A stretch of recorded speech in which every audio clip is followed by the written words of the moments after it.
Little chilly out here. We wouldn't want it any other way, though. What up? What up, everyone? What up, Ronald? Hey. Salute.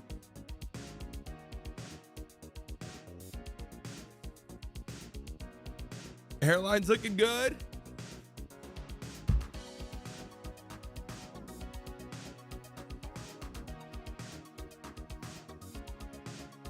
I turned on my computer this morning.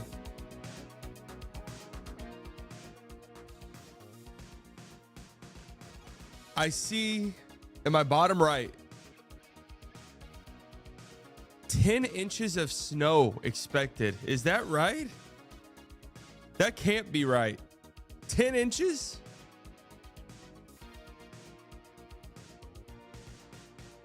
That doesn't even sound believable. We need a slightly intro with all your basketball highlights. We literally we did a whole breakdown of the Mavs Twitter tournament on here.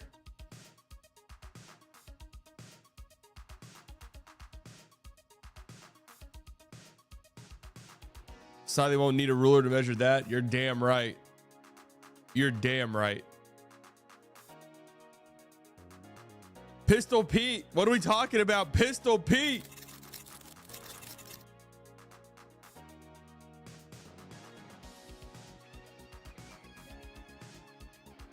Hey, salute, Daniel.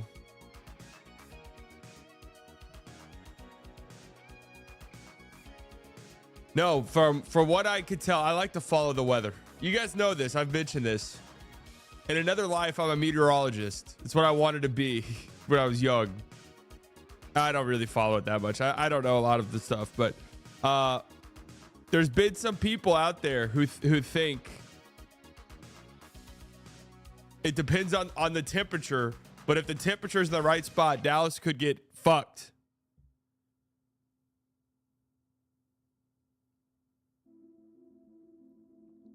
Ten inches of snow in the DFW Metroplex is gigantic. I just want you guys to know, 1 to 2 inches, everything shuts down. Bro, huge fan. How the Mavs in their season? They're going to be okay. It just sucks ass right now. Getting warmed up to cancel lots of school this week. Uh-oh. Uh-oh. You see, I already liked it.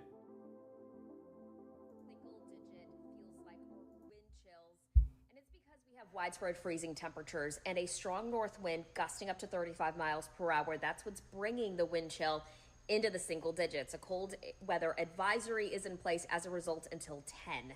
So that is just something to keep in mind. You want to dress in layers this morning. You'll definitely need it. Make sure to cover any exposed skin if you have to be outdoor for any lengthy period of time. Now, it does stay dry. It stays cold the next several days. We're looking at temperatures climbing to above freezing every afternoon, but still in the 30s. Today, a high of 39. Tonight, temperatures drop to about 23. So we'll be freezing again every night the rest of the week. Big question is the potential for winter weather come Thursday and Friday. And as of now, it does look like snow will be likely for most of North Texas, 1 to 4 inches, with the highest totals west of DFW. All right, let's go. Bro, love your content. Who's your favorite player of all time? Is that your hack to get me to read the chat? Starting every single chat with, hey man, huge fan. Who's your favorite player of all time? Dirk.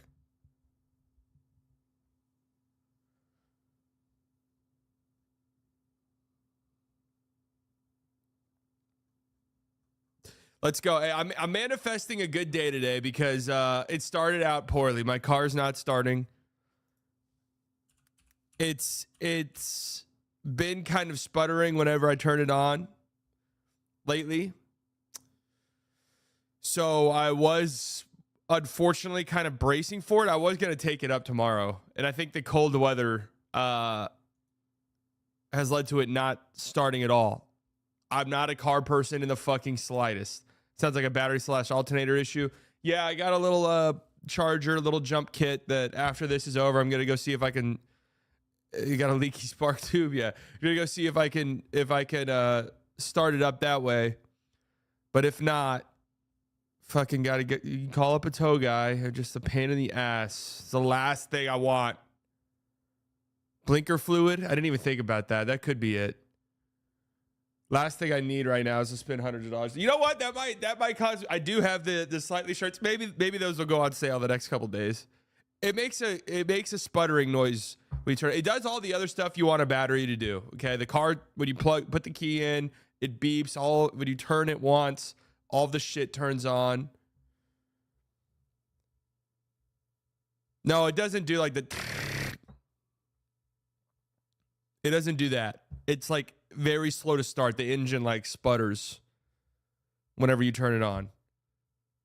No, it doesn't do the sound, is what I'm saying. Honda Civic. I think it's a battery. I'm honestly trying to. I've had this car since 2018, and I don't think I've ever changed the battery.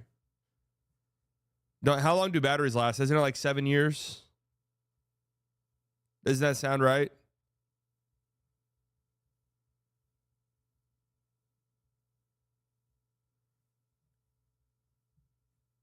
Cold weather will definitely drain the battery. Yeah, and I think that was also a problem. I just remember one time my grandfather, I borrowed his truck for a while, the Toyota Tacoma. In fact, I still have it in my possession. He just doesn't drive it anymore. A very old Toyota Tacoma, 2-seater. Thing is a fucking tank. I mean, I'm talking like 2001 maybe. Like that's how long that we've had it.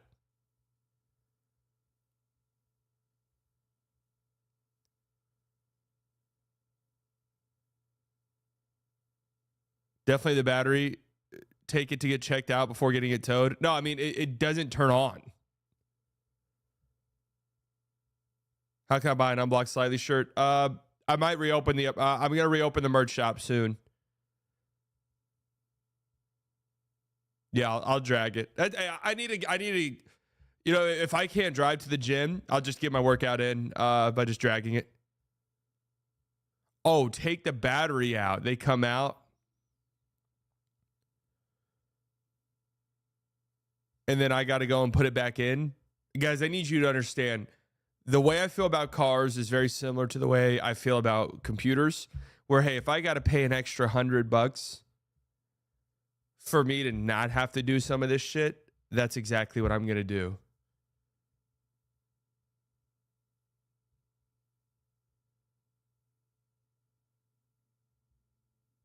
That's crazy. Look, I don't know what I'm doing.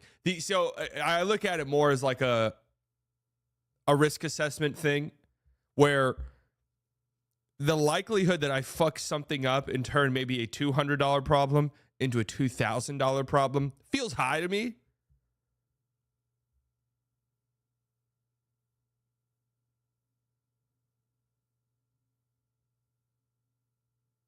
You want to get it tested and make sure it is the battery? But my thing is okay, so I take it in to get tested. The car doesn't start. I take the battery out, take it in to get tested. They say, hey, your battery's fine. And I say, okay, well, I need to get my car towed anyways because it doesn't fucking turn on. Or they say, hey, your battery's not fine. And I say, okay, so I need to get it towed to get that fixed anyways.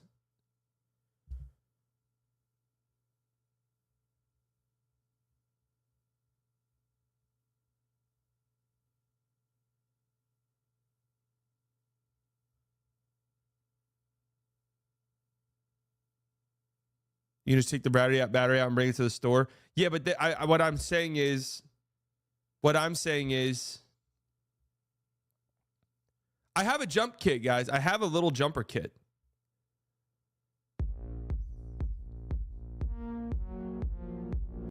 Squiggly Week, 25 months inside Delusional Clubs. Just get a new whip with the big YouTube money. Yeah, maybe.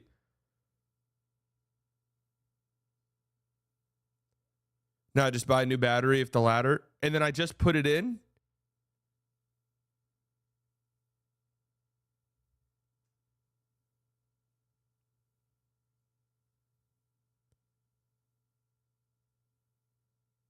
If you jump it and it starts, take the bus to AutoZone. Do you think there's a fucking bus out here?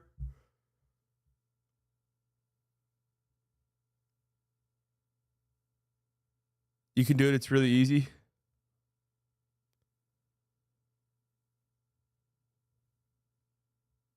Let me hop on the orange line.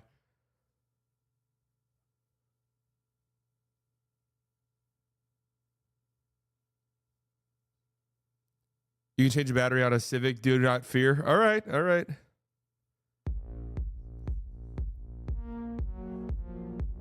Braden, 25 months inside Delusional Club, helping for the car fund. Thank you. Harrison, 1 month inside Delusional Club. Your car is a part of the injury list now. Yeah. All right. Let's get down to business today. We have a lot to talk about, and also quick little announcement. Thursday, 5 p.m. Central Standard Time. Be live on Bleacher Report. Talk about the Mavs. Yay. So you guys want to know what other thing scares me? So do I need tools to take the battery out, or do I just take it out? But you want to know what also scares me? I'm worried I'm going to take the battery out and we're driving and the battery's going to explode. I mean, that's just something I have in my brain. That's how my brain functions. You got to understand that.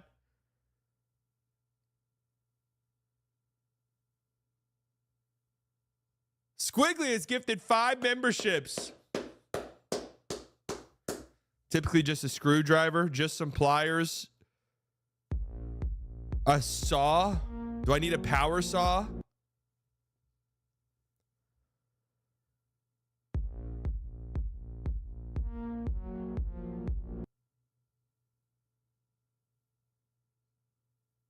Is the battery swollen? See, now you guys are starting to get into territory that's scaring me. Is the battery swollen? Be careful about taking off the battery correctly. All right. Yeah, I'm just calling the fucking tow truck. You guys are starting to reach. If swollen, be scared. Yeah, I'm scared. Don't worry. You have scared me. Thank you. Sally's dad's listening to this segment and hanging his head in shame. No, he for sure is. He's a car guy as well. Is the battery throbbing? Okay. Let's get this going. Sarah, 2 months. It won't explode. I pinky promise.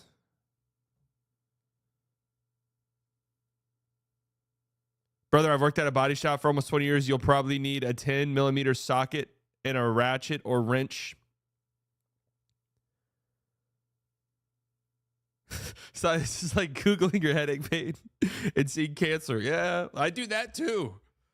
I'm like, man, my toe's been hurting lately. Let's see. Leukemia. Oh, well, let me call my loved ones.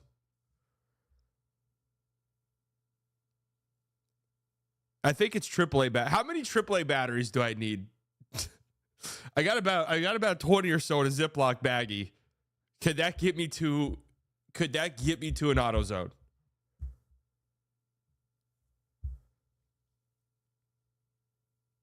I have a very basic toolkit. One thing you also have to understand is I've been living in an apartment for a while now. And look, man, this is part of, I do need to become a handyman. That's maybe a goal of mine in the near future.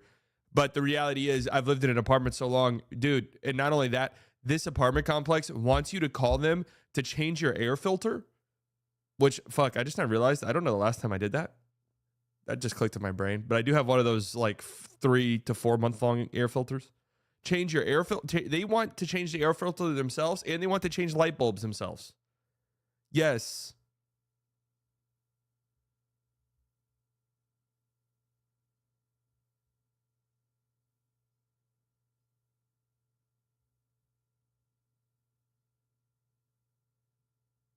So I literally, I don't do anything. I don't do anything handy related. And I changed the light bulb once, and they came in and did something else. Like, hey, call us next time for the light bulb. It made me think, I'm like, are you guys putting listening devices in the fucking light bulb? Like, why do I need to call you for that? But I think they do it because they don't want, it's just liability shit. But it is like, I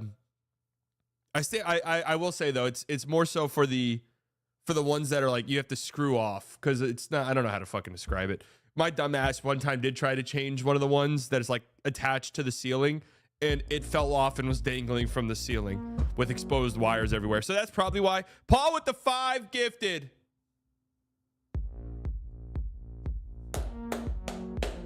All right, let's do this. Also, another announcement thing. I've come to an executive decision. I think this is best for the channel. I think our Friday stream was really good, and it was 2+ hours. It was a longer stream. And in the past, since the season started, I try to do slightly early, kind of quick, because I usually want to work on a video after. Monday, Wednesday, Friday. Calling a tow for the battery, the car, people are gonna laugh at you. I don't give a fuck. Laugh at me. I don't give a shit.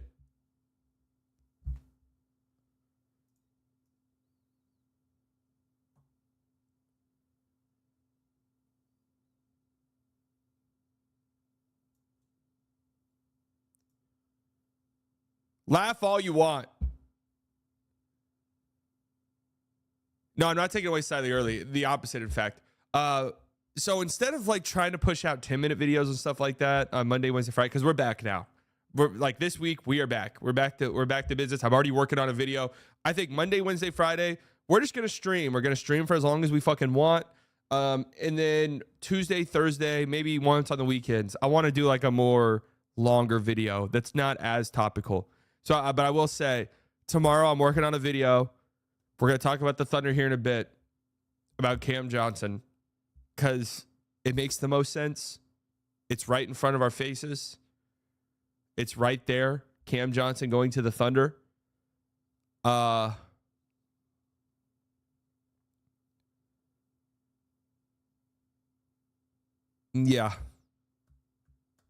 I'm worried. All right, let's do this, please.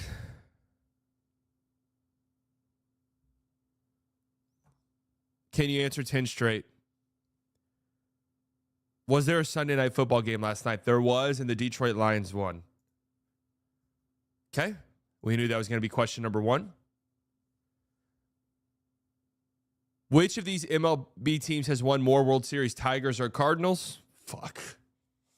Both these teams have been around since the 1700s. I'm thinking the Cardinals. But could the Tigers have won a bunch in the early 1900s? All right, thank God. Which of these NFL teams has won more Super Bowls? Rams, Giants. Giants, right? The Rams have only won 1, haven't they? All right, let's go. Which of these teams is still alive in the college football playoff? This is a big blow. Okay, it's Ohio State. Who did Texas just beat in overtime in the college football playoff? Arizona State. That was actually a good game. That was actually a fun one. Which NBA team currently has the fewest losses? That would be the Cavaliers, right? All right, good. That's a kind of a tricky one with the Thunder's in-season tournament loss. LeBron's youngest son, Bryce, just committed to this school for college basketball. That's Arizona. All right, hold on a second. Hold up. Here we go. Here we go. Which of these years did the Celtics not win an NBA title? 2008 they did. 2024 they did. Fuck me, man.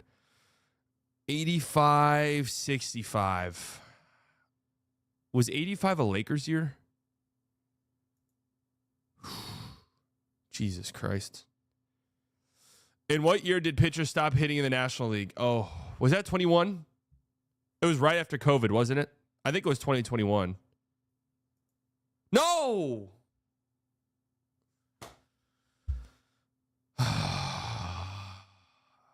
This school has produced 19 unique NBA All-Stars, a record. I would have to guess Kentucky. Wow, fuck, that sucks.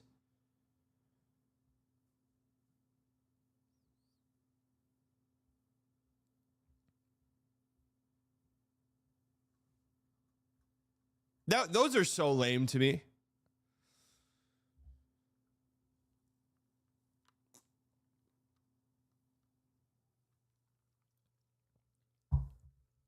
Those ones are lame. I thought they did that right after COVID. Are we sure they're right? Who's even playing in Mavs Grizzlies? Jaws out. Bane's probably out. I don't know who the fuck's playing. I don't know what is the. I'm actually interested to see what is like the line of this game.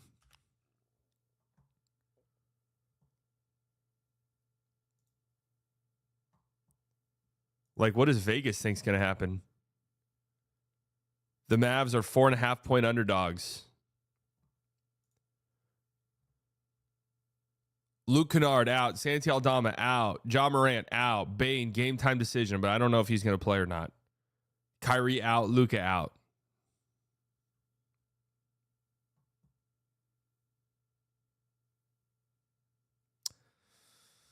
I have a segment. I have a segment about the Mavs later. I went through and I looked at their injury stuff. Kyrie won't play because it's back-to-back. We'll see if Kyrie plays tomorrow. That'll tell us a lot.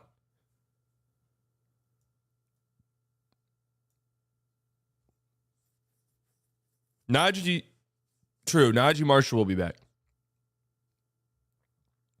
If this was a home game when Najee get a standing ovation, yes.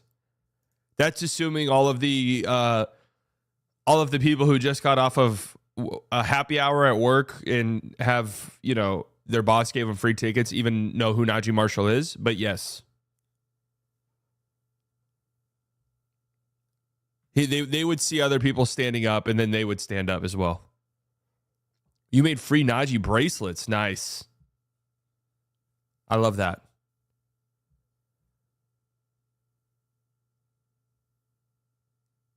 Slightly worrying about Cam Johnson when he's going to have Demon Flag on his team. Okay. We have to talk about this.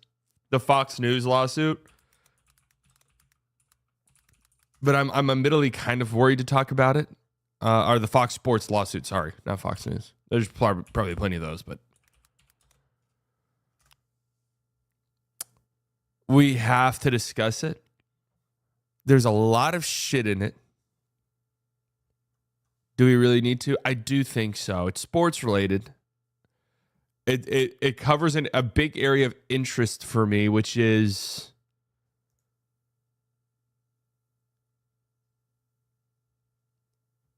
the sports media landscape.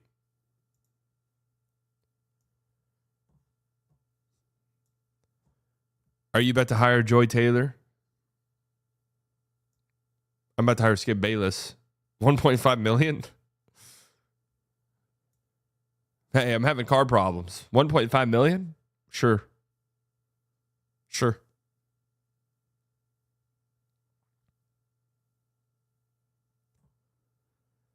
Good morning, folks. It is Monday, January 6th.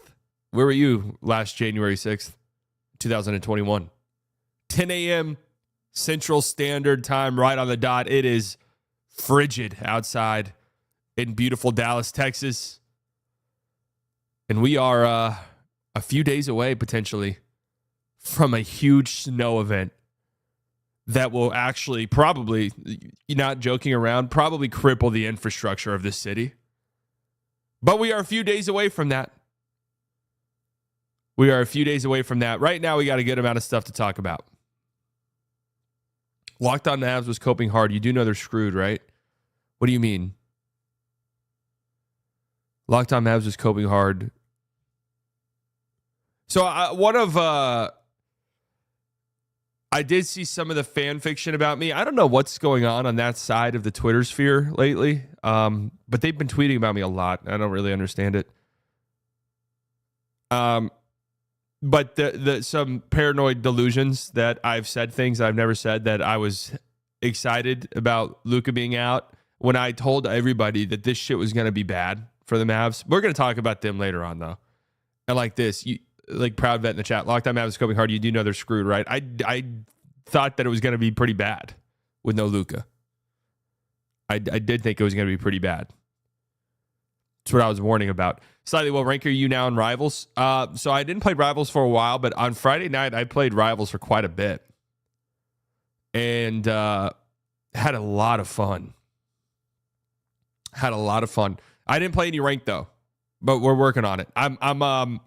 What's the girl's name? The girl's name from Guardians of the Galaxy who touches you and can read your mind or make you go to sleep. What's her name?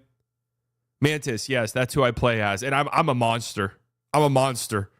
We're talking 20,000 heals a game. 20,000+ heals. MVP of every game that we win. Easy. Healer tax. But also, when I played Overwatch, my main was Zenyatta. So it's kind of the same. It's very similar what they do. Very similar what they do. But yeah. So you're a healer, not a fighter. No, I'm throwing out damage though. I'm throwing out damage, please. But also, I'm always healers in games like this because nobody ever wants to be, and I think it's fun. So, I'm always down. I'm always down for that. Let's start.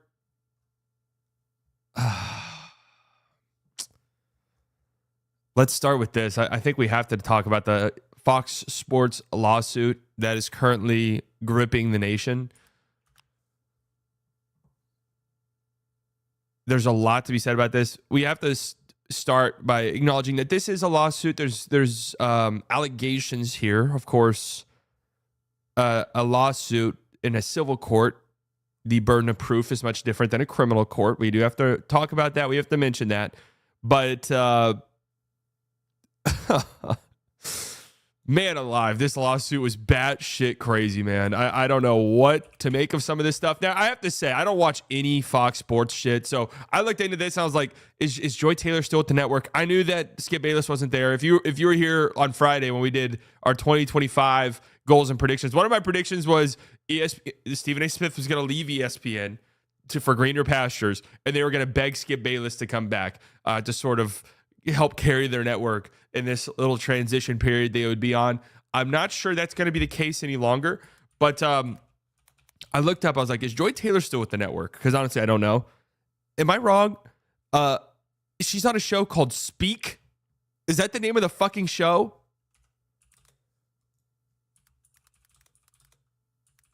Speak? She hosts a show called Speak. That's it. In September 2022, Taylor became the host of a new FS1 show titled Speak. Guys, they're making shows for your fucking dog. That's what these sports networks have turned into. Speak. It was Speak for Yourself before Jason Whitlock was taken off, and now it's just Speak. Dog shit on dog programming. Yeah, it is fitting, I guess. It is fitting. Is there a place where I can just read this entire lawsuit? So this is from AJ Perez, senior reporter at, what is FOS? Front Office Sports. Exclusive. A former Fox hairdresser alleged a network exec used his position to sexually harass women and says she refused a $1.5 million offer from former Fox Sport 1 host Skip Bayless to have sex with him. Holy shit.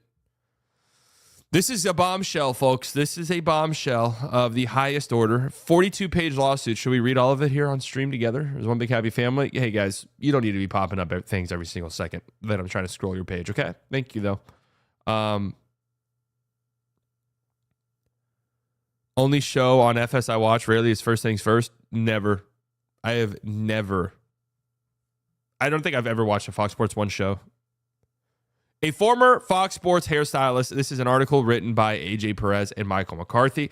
A former Fox Sports hairstylist alleges in a lawsuit that a network executive used his position to sexually harass women, as well as that Skip Bayless touched her inappropriately and propositioned her for sex. I did not know that first part of that. Here we go. The name pronunciation might be a little incorrect here, and I apologize for that. Noshin Faraji. Does that sound right, guys? If I'm wrong, please correct me. Who says she worked at Fox Sports from 2012 through last August, made a series of allegations in the 42-page lawsuit obtained by Front Office Sports, Fox Sports, FS1, FS2, Why do they need 2 of those? What is on FS2? They might be ripping streams off YouTube and we might not even know it. I might have been on FS2. Is this on FS2 right now? Hey, is this on FS2? It could be. Fox Sports EVP Charlie Dixon, Bayless, and Fox Sports 1 host Joy Taylor are listed as defendants in the lawsuit. I got to see real quick what the fuck is on Fox Sports 2. Fox Sports 2 TV schedule. Hold on. I have to see what's on this. Fox Sports 2 TV schedule. Okay. Where is this even available? Right now, you have American Rodeo, Bassmaster, the Cast, One for All, an inside look at soccer stars and team, Saudi Arabia's Kings Cup. This really is the Uno, or the Ocho, whatever they would call it. This is absolutely the Ocho. American Rodeo, NASCAR. Oh, I see what this is. It's like an outdoorsy, yee type of thing we've got going on. Pickleball World Champions say that's not so. What is the Saudi Arabia Kings Cup, though? What is this? Soccer. Okay. EVP Charlie Dixon. So we got to put a face to the name here. Charlie Dixon. Yep.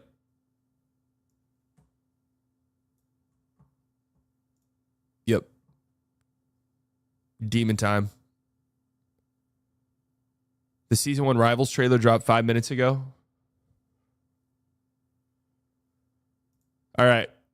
In the suit filed Friday in Los Angeles, Faraji, is that right, guys? Alleges that Dixon, the head of content for FS1, grabbed her buttocks at a birthday party in West Hollywood when she relayed to the encounter to Taylor. The Fox host allegedly told her to get over it, according to the suit. So I will say, from what I saw on Twitter from some of this, I'm not entirely sure what Joy Taylor, like, so a lot of what Joy Taylor did was probably most certainly, if it's true, of course, immoral, and people would probably look at that and be like, eh. But what I don't know what exactly she did that's like super damning necessarily. I have to be honest with you, other than this part right here. And this is, if this is true, this is wrong. Telling someone to get over it, obviously. Nothing makes me laugh more than lawyers being forced to say inappropriate shit. Is that a double allegedly? So an accusation was allegedly told to someone else about someone? Yes. Joy Taylor, worst part is her saying she would claim sexual assault and rape if anything came out about her sleeping with certain execs. Okay, all right, that's right. I forgot about that part. That is bad, if that's true.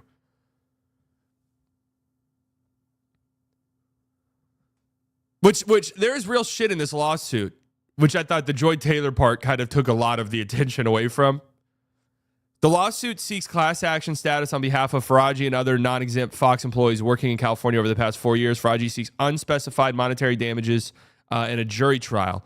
After starting work on the Undisputed Morning Show starring Bayless, the suit alleges he began giving Faraji lingering hugs and kisses on the cheeks. Oh, while putting his body against hers. Oh, and pressing against her breast. Oh, that's not a sight I want to think about.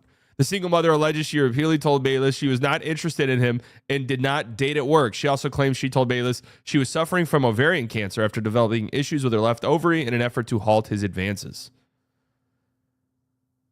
Also, allegedly, another female talent was moved to show to set up to fail because she allegedly didn't want to sleep with the same exec Joy Taylor slept with. Ugh, that's so fucking gross. As the suit alleges, approximately 1 week later, Mr. Bayless made another advance at Ms. Faraji. Ms. Faraji responded, "Skip, stop, you have a wife."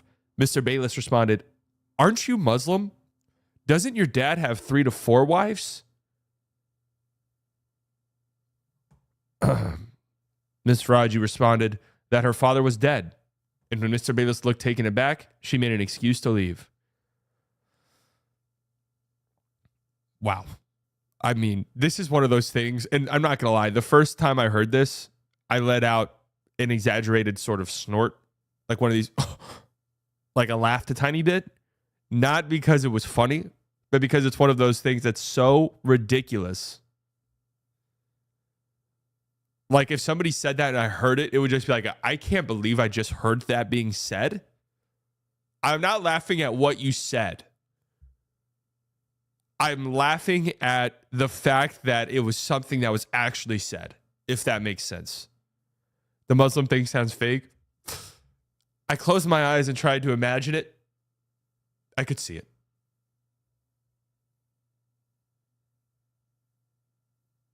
It's hard to believe because it's crazy. Yeah, I mean, anytime these come out, it never really sounds believable at first. All of this is in a lawsuit, and it's an alleged thing, obviously. During her time at Fox, Faraji alleges she made multiple complaints to human resources and employee relations departments. You see, like, that's something right there. You could easily prove that. So if they put this in a lawsuit, I'm sure there's proof that it's there. Meanwhile, the suit alleges Taylor began insulting Ms. Faraji on a personal and professional level after the friendship ended. The suit also alleges that Taylor mocked the English pronunciation of Faraji, who is of Persian descent. Okay, that makes me worried that I'm not saying this correctly. Her lengthy tenure at Fox Sports and not so thinly veiled references to multiple anonymous witnesses suggest that she may have the receipts to back up her version of events, said Daniel Wallach, a sports law attorney and co-host of the podcast Conduct Detrimental. Okay, let's write that down. Might have to listen to what he has to say about that. Just as importantly, she contemporaneously raised these issues with coworkers, which the jurors' eyes could boost the credibility of these claims. Ms. Faraji brings forth this action because for over a decade at Fox, she was forced to endure a misogynistic, racist, and ableist workplace where executives and talents were allowed to physically and verbally abuse workers with impunity, the suit alleges. So I want to say this. Obviously, I didn't work at, I've never worked at Fox Sports. I never worked at ESPN. I did briefly work at another sports place that I won't say. I just think very misogynistic in nature. This like sports media, very misogynistic in nature. So I 1,000% believe that Fox Sports has some misogyny going on behind the scenes. Same way I would say absolutely that ESPN has some misogyny going on behind the screen, behind the scenes. When Ms. Faraji and others came forward to report the wrongdoing instead of addressing their concerns, Fox retaliated against them, while the perpetrators and those who protected them were inexplicably promoted. This case thus represents yet another in a long line of cases chronicling the toxic culture at Fox, marked by bad faith promises and repeated failures to address a poisonous and entrenched patriarchy. It's sad, man, not only the fact of the matter, but that none of us are surprised by the conduct. So I saw a tweet going around that people were shitting on where I don't know if they're going to talk about it in here. Okay, this is later. We're jumping ahead a little bit. But this suit clears Colin Cowherd, of wrongdoing, saying throughout her entire tenure at Fox, Mr. Cowherd was professional and respectful to Ms. Faraji and her coworkers. Reader, 9 months to Slight Delusional Club, slightly joyful on this Monday morning. And I saw somebody was like, we shouldn't be celebrating Colin Cowherd. And I think Nick Wright was also in this as well. We shouldn't be celebrating that they didn't do anything weird. Like they're just supposed to not do anything weird. And people are like, oh, we should be celebrating. It's just like, well, yeah, that person was right. Like Colin Cowherd not being a weird sex freak is not a cause for celebration. That's just normal behavior. But that it is nice to know, though. Yeah, it's like not being a sex pest is just normal, regular human being behavior. Okay? Aren't they just excluding Colin and Nick because they are the star talent? No, I think they like mentioned in the thing that like those two were good. Like those two were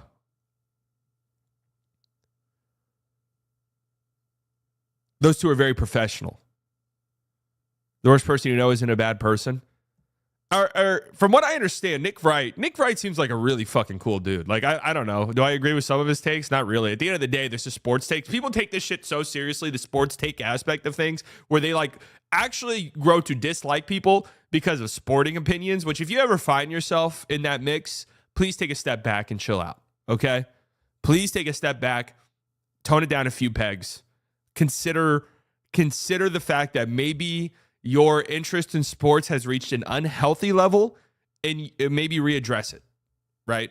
Think about ways to turn it back into a healthy habit. Try to turn your sports consumption into a more healthy habit rather than this person disagrees with me. Fuck you. I'm going to kill you. You're ugly. I'm going to post pictures of you online now. Fuck you. Fuck your family. Yeah, they got the Cowboy highlights showing. Hey, great loss yesterday. Actually, it was a great loss.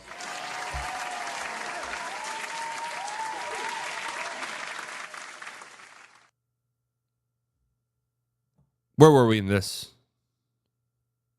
Fox Sports released the following statement to Front Office Sports. We take these allegations seriously and have no further comment at the time, given this pending litigation. So, I don't know. I'm assuming the exact Charlie Dixon, he's still on their website. I'm assuming he's still there. He's still an executive. Skip Bayless is gone. He left earlier or later in 2024. Remember, he left kind of suddenly. So this does make you think. He left suddenly. There was kind of a mass exodus for a while from there. Of course, Shannon Sharpe kind of left suddenly in 2023. But that was clearly him and Skip started to have some real tension. And if I remember correctly, it was the DeMar Hamlin thing, wasn't it? The DeMar Hamlin thing kind of reached the boiling point. Ms. Farage's lawyers did not immediately respond to Front Office Sports. The lawsuit follows a year of major talent changes at Fox Sports 1, Fox's national sports cable network. In August, Bayless left after 8 years. Oh, well, there you go.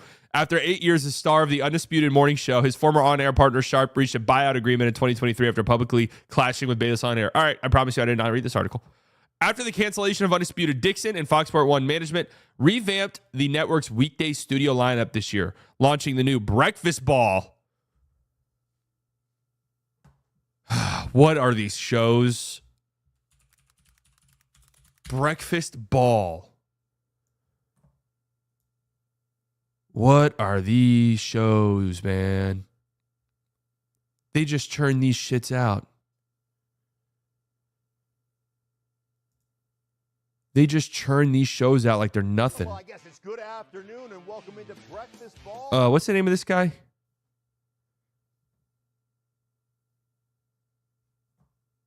What's his name? Former NFL player, right? Didn't he used to work at ESPN? Hey man. That's not Golick, no. Hey, I just want to point you to something here on the side. A random one-off video from the Slightly Biased Clips channel currently has the same amount of views as this. First of all, I'm just happy to be here. If we're going to have a party, let's have a party. Of course, when's the last time we celebrated a guard? They are intergalactically stupid. When Craig is wrong, when Danny's wrong. He can't hand the ball off and do the same. I mean, they just this just looks like your regular morning sports show. Mark Schlereth. I never knew how to say his last name.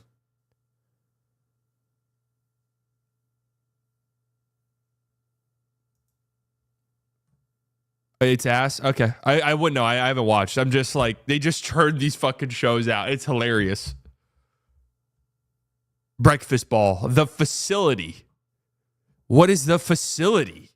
What are the names of these shows, man? The Facility. Oh my God.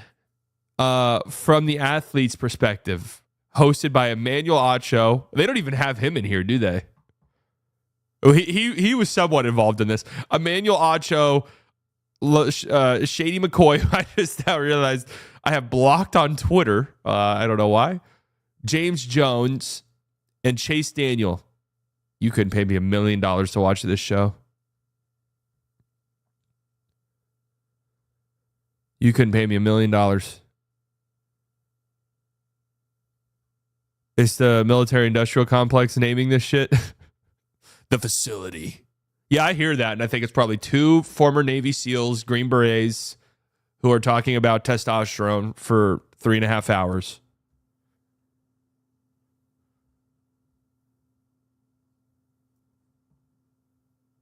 You could pay me $1 million to watch it? I don't know, man. What if Skip offers you $1.5 million? While not named as defendants, while keeping Colin Cowherd's The Herd and Nick Wright's First Things First in their time slots. Those are their 2 big shows. Especially with Undisputed not being a thing anymore. This suit clears Cowherd of wrongdoing, saying throughout her entire tenure at Fox, Mr. Cowherd was professional and respectful. Okay. While not named as defendants, the suit notes that Mark Silverman, president and chief operating officer of Fox Sports, and Eric Shanks, chief executive officer and executive producer of Fox Sports, could be added to the legal action based on discovery. In 2007, makeup artist Rita Rajon sued ESPN, alleging she was sexually harassed by host Jay Crawford and panelist Woody Page on the former Cold Pizza morning show. What happened to that? Woody Page is still there, isn't he?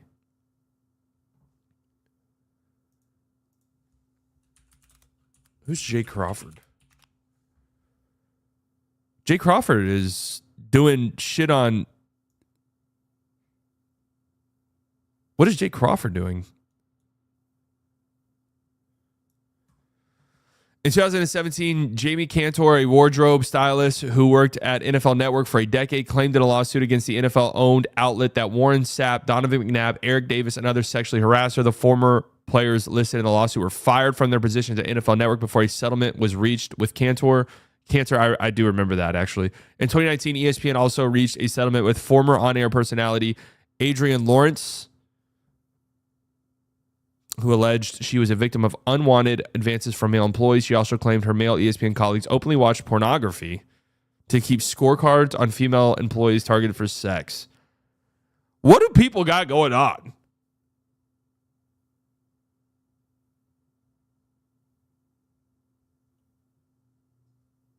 Who does shit like that? I hear stories about people like openly watching porn in front of other people. What level of freak do you have to be on to get to that point? Obviously, this article leaves out a lot of the stuff you saw popping around on Twitter. A lot of the Joy Taylor allegations that she slept with certain executives, like this guy, Charlie Dixon, to get on the Undisputed show. And then also sparked a relationship with Emmanuel Acho. Now, all of that is allegations. And then the damning part, I guess, was she told Miss Faraji to get over it whenever Miss Faraji said that she was groped at a party, basically. And then also that Joy Taylor said to her, if one of the executives was to come out or fire her or whatever the case may be, she would claim that she was sexually assaulted. Now, again, these are allegations of allegations, basically. Wouldn't that be a sort of addiction? Oh, for sure. Acho's deleting too much for it not to be true. As is the case with a lot of this stuff, you know, once you get like, it's one thing for like a Twitter allegation. When lawyers get involved and lawsuits start happening, that's when you really got to perk up.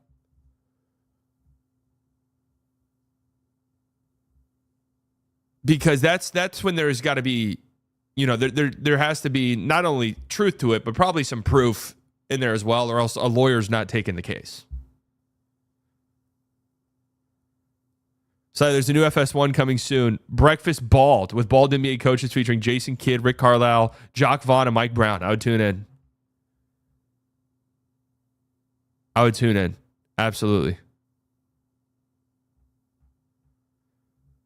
So this also does not include the fact that Skip Bayless allegedly offered $1.5 million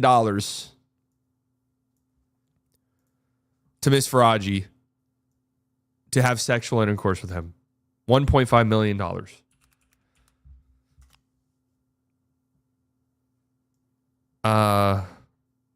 So that's where we're at with some of this.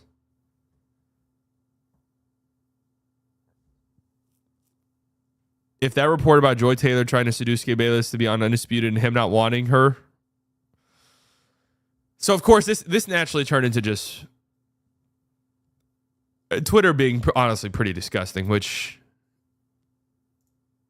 isn't a surprise at all. What is this right here? Here's a part from the lawsuit. I know the Skip Bayless allegations is wild, but the Joy Taylor allegations is crazy too. Miss Taylor again uses her sexuality to get on a show. In approximately February 2020, Miss Taylor asked Miss Faraji to meet her for lunch in Beverly Hills. When Miss Faraji arrived, she found Miss Taylor with a man, Emmanuel Acho, Mr. Acho. Miss Faraji did not know Mr. Acho, but could tell the two were romantically involved. So this part right here, I don't know. Was Joy Taylor like married or something at the time? I don't really understand. Obviously, there's like a conflict of interest at any workplace. This is like kind of an HR fucking nightmare. But like, what's this part right here? Like her being with Emmanuel Acho, I didn't really get what that really meant, to be honest with you. Like, what's really the big deal there? The executive part, that's when it starts to become weird. And honestly, that's when it starts to become weird on the executives' end, for sure. That is a gross abuse of power. It is. Okay? I know everyone's taking the time to shit on Joy Taylor. Okay? But there's a power dynamic there that makes that very weird on the man's end. Now, Joy Taylor alleging that, hey, I'm going to say that he sexually assaulted me if whatever happens. Okay, that's a depth for conversation. I don't know. She was married, engaged, single, sleeping with execs and others simultaneously. I can't even keep up the timeline anymore. That's kind of where I'm at with this, where it's like the Joy Taylor stuff, if this is true.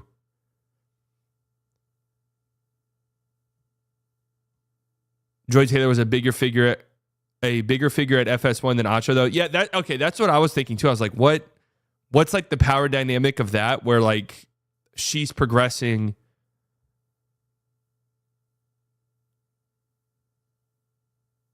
A few months after meeting Mr. Acho at lunch, Miss Faraji noticed him in a hallway while at work. Miss Faraji later asked Miss Taylor if Mr. Acho also worked at Fox. Miss Taylor confirmed and explained that she wanted Mr. Acho to eventually recommend her on the show Speak for Yourself.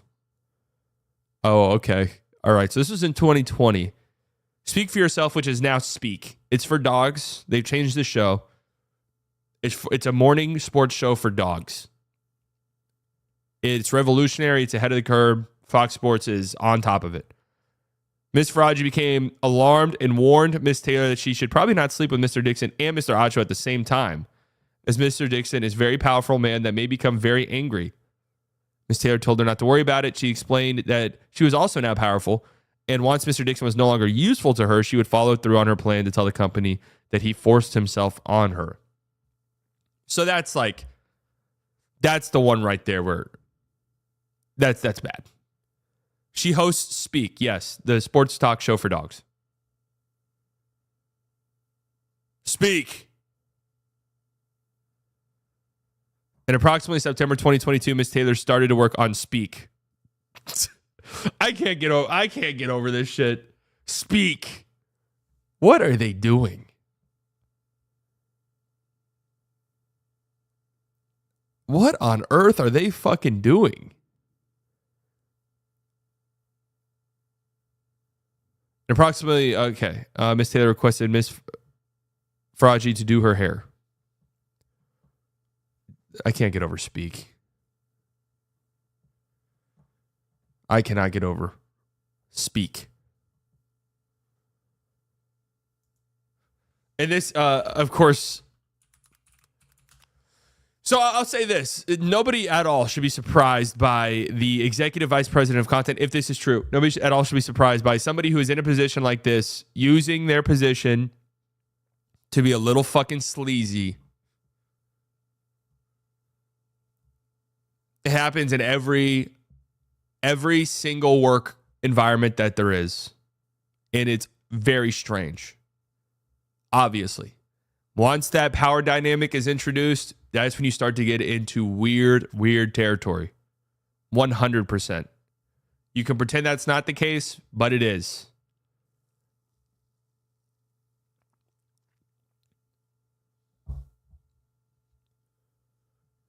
It absolutely is.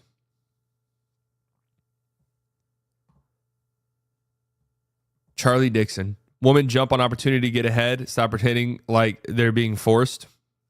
Oh, God. This is why I didn't want to talk about that, really. This is why I was worried to talk about this. So, the reason why that's even possible, if we were to go that route, real hair, I'm going to assume no. I'm going to assume with a lot of certainty no.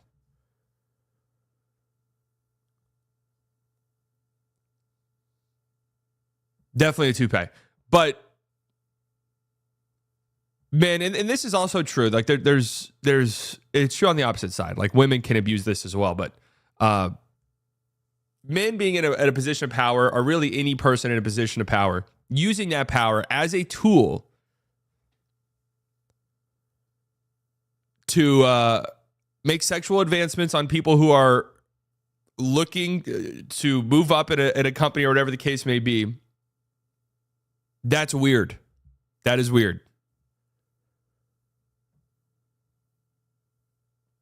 This guy knew what he was doing. It wasn't like he was like, oh, okay, yeah, hey, whatever, man. I'm just chilling. Like, you want to have sex with me? All right, cool. Yeah.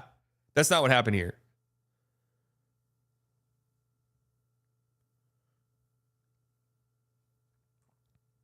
And part of the lawsuit was that Charlie Dixon went to Skip, and let me see if I can find it because I'm paraphrasing, but part of it was Skip did not want Joy Taylor on Undisputed, partially because up until Undisputed, Joy Taylor had really no experience whatsoever on TV. She was a radio host on in Miami, I think is what it was.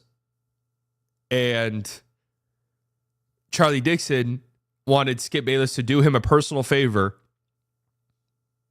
by, accepting Joy Taylor as the host of Undisputed.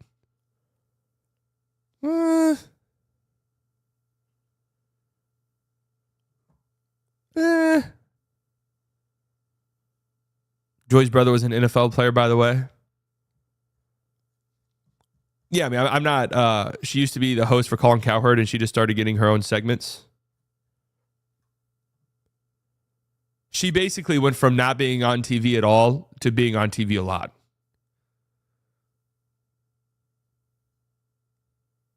From what I understand. Shannon Sharp reacts to bombshell Fox Sports 1. Ain't got nothing to do with me. Y'all want to get clicks, so y'all mention me? Yeah, Shannon Sharp is not mentioned in this at all, is he? This website is tanking my computer. What shit-ass website did I just click on?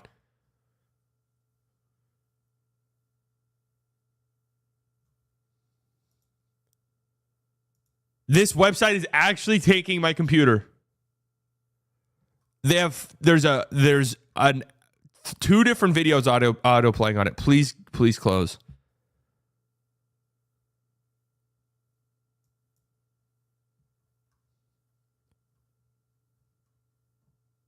In my experience, men in every industry do this, but sports industry seems uniquely insane. Yeah, because the sports industry is predominantly male. Like, it is. The audience is predominantly male. The people working in it are predominantly male. This stuff is way more common in big corporations. People think, oh, yeah, this stuff runs rampant. It's really not a surprise that this happened. And I'm not like saying, oh, everyone expected Charlie Dixon to be a sex pest. Like, no, I'm not saying that.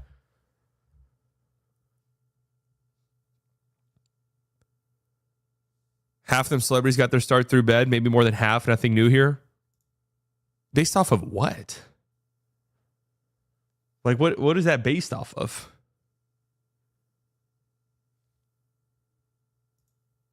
Every industry does have this.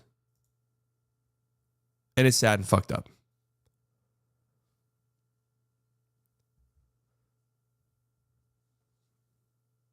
Too bad you can't thumbs down these dumb comments. Yeah, that was the thing. Whereas, like, obviously, the Twitter discussion got pretty nasty. But, yeah, I mean, if let's just assume this everything said in this lawsuit is true. If we're just going to assume that, Joy Taylor probably should get fired. Like, honestly, pretty easily. Skip Bayless, I don't know. From what I understand, there wasn't anything like criminal in this. Charlie Dixon, absolutely. Step down. Goodbye. Emmanuel Acho, probably. I mean, HR is probably like, dude, what the fuck's going on? Like, you guys had a relationship behind, like, what a nightmare. You guys are on-air personalities. Wasn't there what was it? What news anchors was it where they had like a love affair?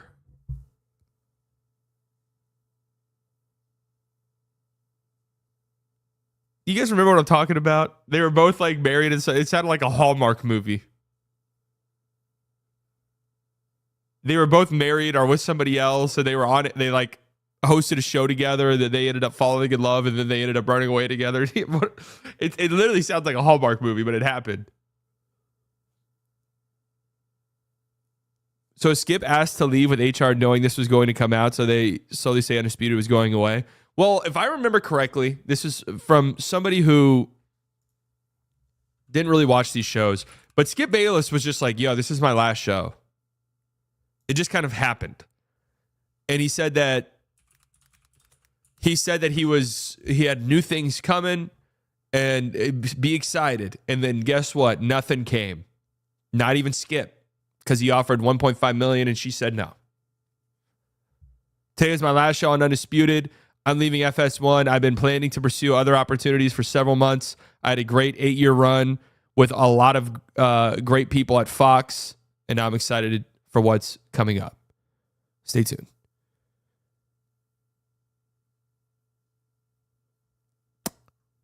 And nothing, like, unless I'm wrong, Skip Bayless doesn't have anything in the pipeline, right? This is why I actually thought he was going to ESPN after this. I thought that was what was happening.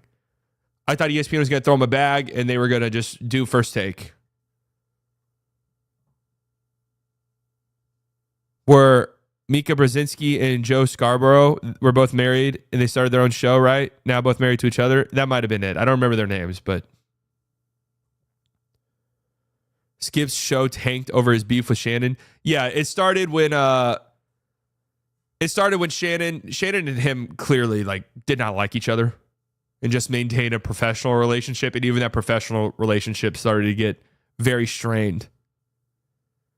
Very strange rabbit hole, yes. And this isn't even including, and I didn't even want to talk about this because I just think this guy was trolling. This doesn't even include the fact that a few months ago Skip's Twitter got hacked, and the hacker tweeted out, yo, Skip's talking to escorts in his DMs.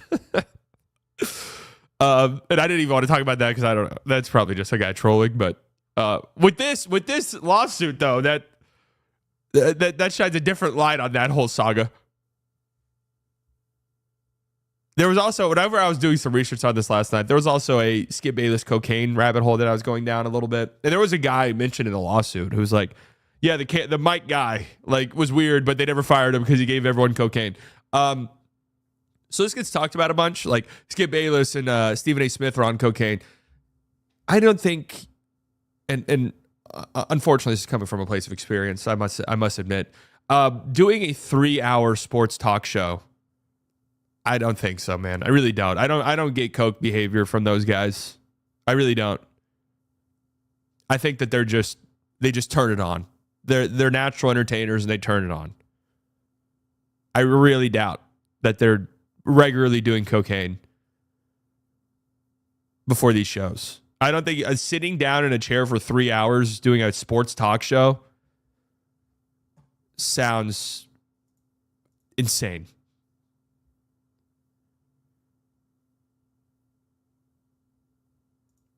Sounds insane. Now, Skip was doing stuff in the 80s and 90s in Dallas, Texas.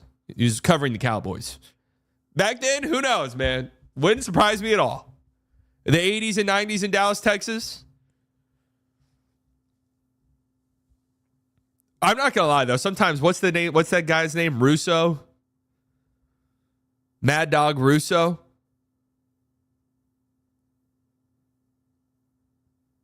Sometimes I see clips of him and I'm like, yo, what is going on? But that, I think more so meth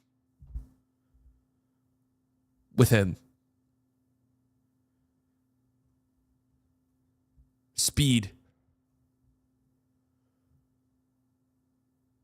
Mad Dog said he'd quit if some team won, but he didn't. That would be hilarious, though. I'm going to quit if Mad Dog Russello. Is it not Mad Dog Russo? What did I say? Did I say Russello?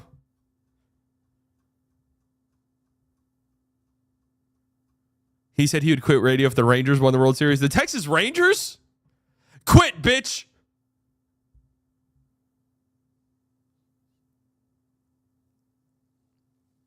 Quit. So I don't know. I wanted to just touch on this. I don't think I don't know what's going to come from this. I would be a little bit surprised if Joy Taylor survives this. It just feels like a lot. There could be a stepping down thing. There could be a Fox being like, "Hey, can you leave?" Like, this is just a lot here. Emmanuel Acho, I'd be surprised if he survives this either. No, just looking at it from like, these Fox Sports shows can churn. Like, we already looked at it. What was it? The Basement. What was the name of the fucking shows they were making? Speak, Morning Ball. I mean, like, they're just churning out these shows. We watched the Morning Ball trailer. Morning Ball. The Morning Ball trailer. Like, who are those people? They churn these shows out like they're nothing. And I'm not sure, and I could be wrong, and I'm not the target audience for these shows, but I just don't think Joy Taylor, Emmanuel Acho, these people are like draws at all. I think those people are replaceable. Snap of a finger, replaceable. Breakfast Ball. Okay, Breakfast Ball, sorry. Sunset Coaching coming soon with retired coaches. I'd watch that.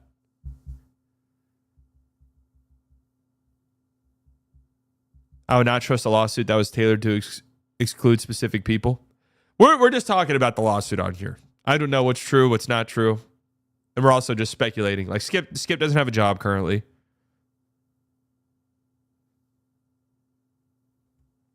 Morning Ball sounds better. Morning Ball or Breakfast Ball?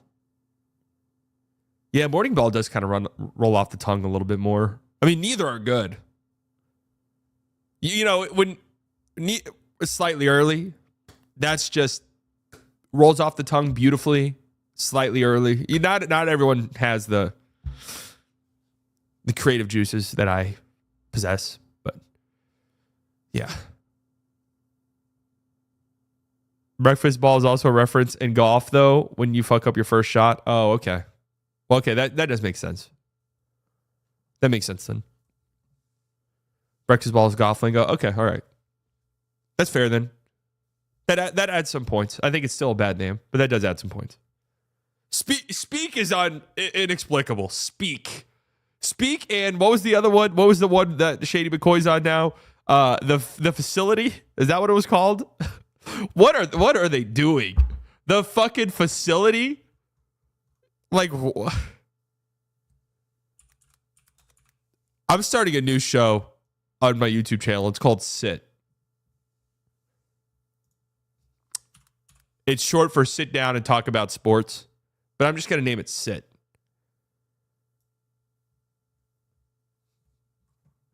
Yeah, roll over. Stay is going to be my late show. Stay. It's short for stay up and talk about sports, but I'm shortening it to Stay. So in the morning on Fox Sports, you can check out Speak. Afternoon show here on Slightly Biased, you can check out Sit, and at night you can check out Stay here on Slightly Biased. Skip being unemployed is an elephant in the room. I mean, Skip leaving under weird circumstances with Fox Sports and then following it up with nothing. Like what? We're about 4 or 5 months later is weird. But also, he's 72 years old. Skip's 100 years old. So link to this earlier. You can't send links in here.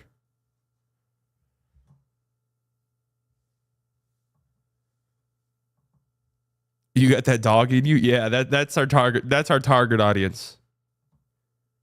Anyone who's got that dog in them. Skip's been around a long ass time, man. I don't like. Skip was wreaking havoc in the Dallas area in the 90s. 73. He just turned 73. Happy belated.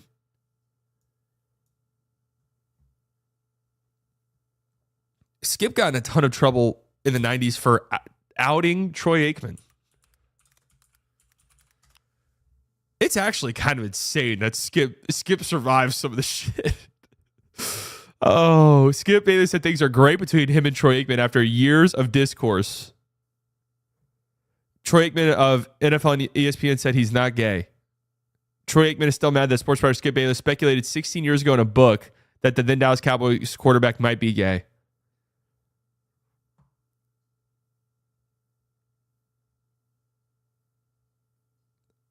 Oh, man. Did you see this slightly? Austin, I can't see. I don't get you can't send links in here.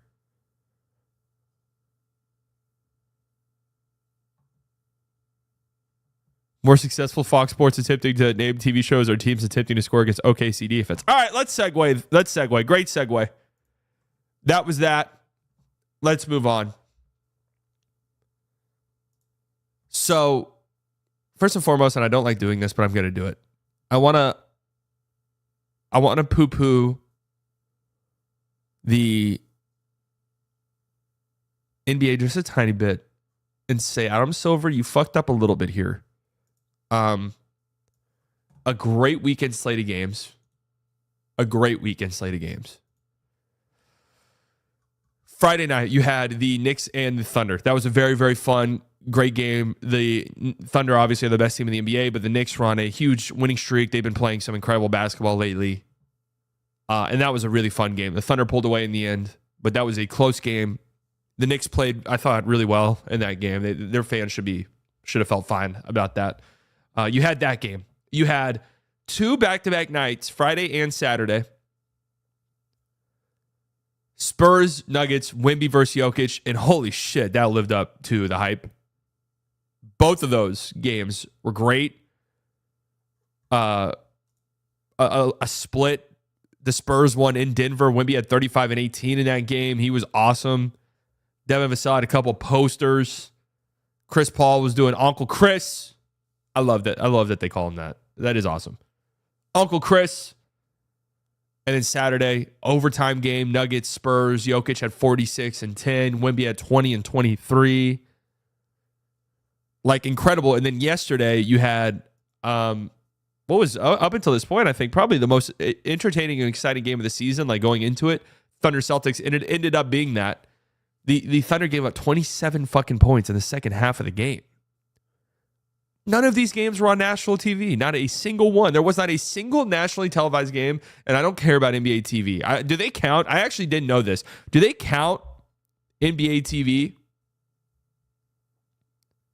as nationally televised games? They shouldn't. Okay. Those don't count to me. They don't pass the Aura test.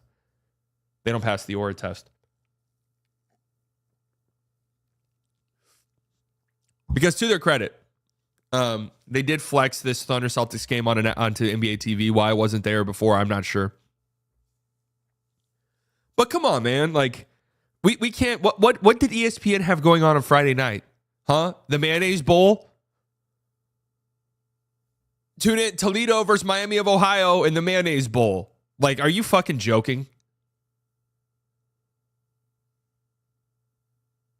How are none of these games on national TV? I really don't know. But let's talk a little bit about this Thunder Celtics game, because this could very easily be a preview of what's to come later in June. I mentioned this last week. I keep going back and forth between whether or not I think the NBA is wide open, because part of me does feel like this season might be a little bit more open than we think. Versus I want to believe it's open. So I'm lying to myself a little bit. I don't think they start the Sunday afternoon games until after the NFL season. Yeah, they don't start the ABC broadcasts until after. As much as I love OKC's defense, what are your thoughts on the discourse on Twitter saying they get away with more, especially guys like Dort? So I'm happy you mentioned that. The Celtics put up 65 points in the first half. I saw a funny tweet going around where someone, let me see, I think it was, I don't know who tweeted it. Was it 3Cone? I want to have 3Cone on the show. That's one thing I want to do. I want to start doing like interviews, but I don't know how I would package that.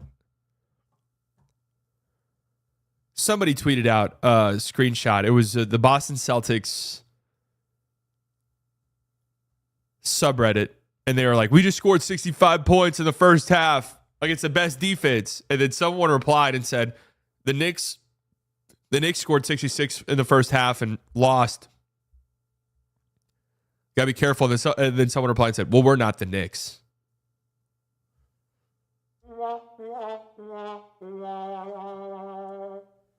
This second half defense the Thunder displayed in this game was one of the best defensive showings I've seen in quite some time. And this is why this game should have been on fucking ABC. I don't give a shit, but should have been on somewhere, because you could have turned this game on. They don't play defense anymore. Shut up and watch.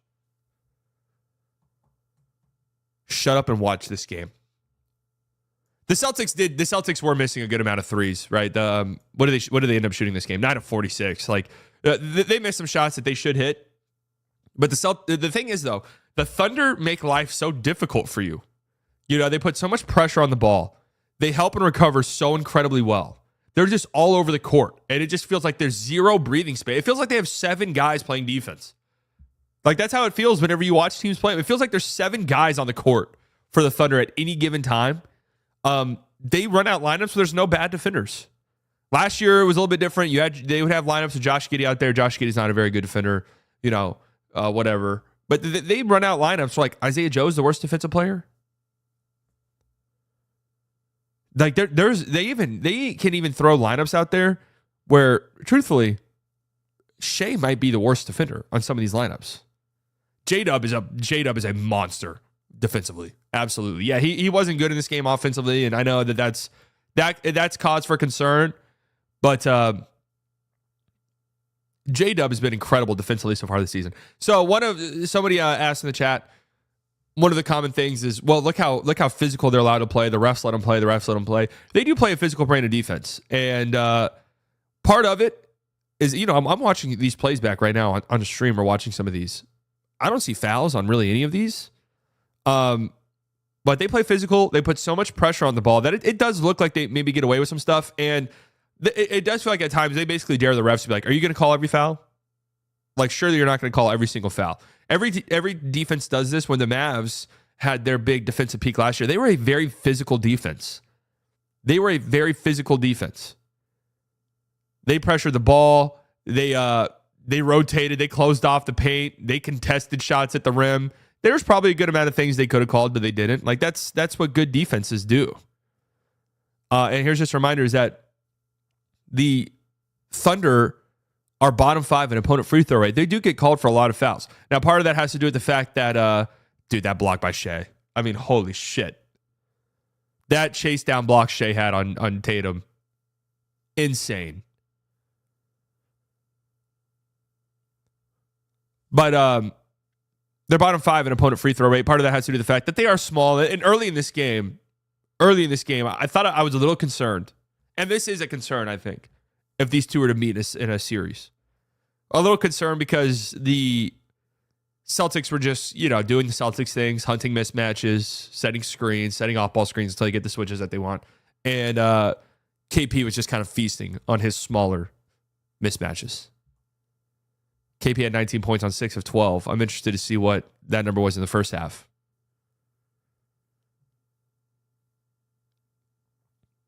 The NBA is such a league where they determine who they want to win. The league wants OKC, and they will let it happen. So, look, I get if you want to do the league is favorable to the Lakers. If you look at the Lakers free throw disparity numbers, yeah, it is kind of almost impossible to ignore.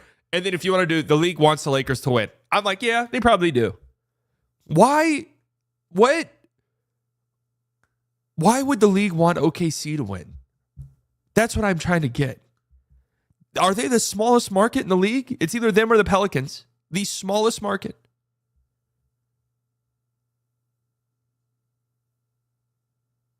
OKC's got the worst free throw differential in the league.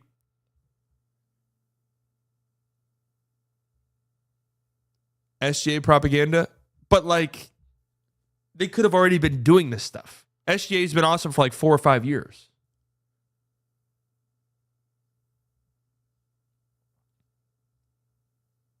The Thunder weren't on Christmas Day. Like, why would the league? I don't really get it. What does the league stand to gain? If it was, hey man, have you seen the Knicks, the Lakers, the Celtics? Have you seen their free throw disparity numbers? Then I could be like, okay, for sure the league wants those teams to win. You know, there's no reason to act stupid about that. Obviously, like a Knicks, Celtics Lakers finals would do insane numbers for the league.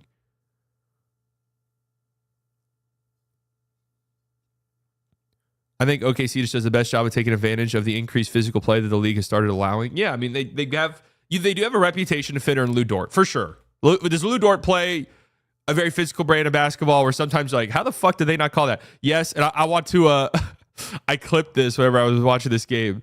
And by the way, I'll say this again, and I'll continue to say it. The best way to watch these games is to just wait a little bit, watch them, skip through all the stoppages. It is so elite. It is unbelievably elite. Where was this? A hilarious Lou Dort possession. Here we go. This is the quintessential Lou Dort possession right here. Let's start from the beginning. First and foremost, going to flop on a screen. Wait, when does the flop happen? There's several different funny Lou Dort things here. Fights over screen. Probably fouls KP right there. Trying to prevent KP from rolling to the basket by hooking him. Doesn't get that call, obviously. Then probably fouls KP right there. That's it. Wait, I thought there was a flop before I clipped this. He flopped right here. He flopped earlier in this possession, trying to draw a foul on an offensive foul on a screen. Sorry, my cat says hi. Hello, cat. The Mavs' best defender would be Thunder's 6th best defender. You have no chance of winning a playoff series like that. Playing devil's advocate, OKC built their team the right way through the draft and trading for smart young pieces, maybe. Like, that's why the league wants them to win. I really don't know. I don't think... I just don't see a scenario where it doesn't match anything else. Like, if the Thunder were on national TV every other night, I get what you're saying, Cole, but I don't. But basically, I disagree with that, and that's like the only real logical explanation. And even that doesn't add up. The Thunder would take PJ and start him if he was on their team. Yeah, PJ would be nice. So this is why I'm making a video tomorrow. Cam Johnson, there's reports that the Thunder are hot on his tail. Man, that would...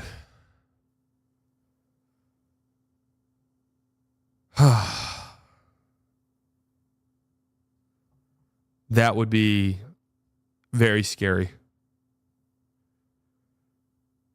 They don't do business for ratings. But I'm still, they want small markets to succeed because OKC's owner feels disenfranchised and is planning to buy a new arena.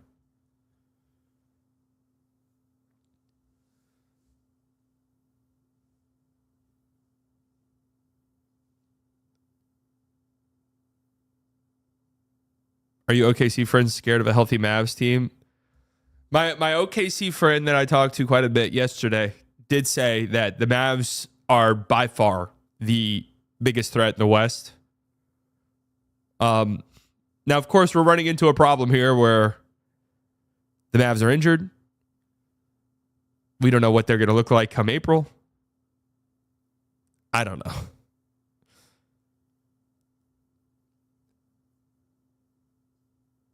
I guess okay. I'm trying to understand, Tuna, where you're coming from. Why would the Thunder's owner wanting a new arena? Why would that mean the NBA wants them to win more games?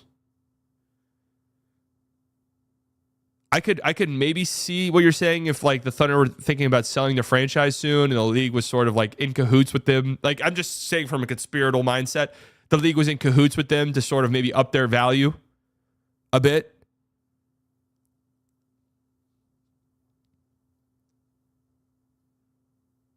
People are dumb. No. I don't think it's. I like where Tuna's coming from. I do, but I don't agree with him. But I like the conspiratorial mindset of why the league could want a smaller market to do well. Honestly, I'm glad OKC is on the run they're on, less likely to trade to improve their team. So, okay, I was wondering, how could a Cam Johnson to the Thunder trade work? And from what I understand, they could make this work pretty easily with just Isaiah Joe's contract and then throwing on a few more things. Like they don't. I mean, they would have to cut into their rotation, obviously, but they don't have to do anything crazy to make a trade like that happen. I saw some Thunder fans who are like, we can't do this because in 2026, 2027, our tax bills get, man, who gives a fuck? Who fucking cares? You know who should care the least? Thunder fans should care the less about this shit than anyone else. You guys know better than anyone. This shit's not guaranteed. This shit is not guaranteed. Well, we're young and we have this guy and we just did like we're going to be good for the next 6-7 years. You guys should know more than anyone. That's not how it works. You got to capitalize when you can capitalize. And in 26, 27, if, oh man, our tax bill is so high, you can trade some of these dudes. Just because you trade for Cam Johnson doesn't mean he has to be on your team for the next 4 years.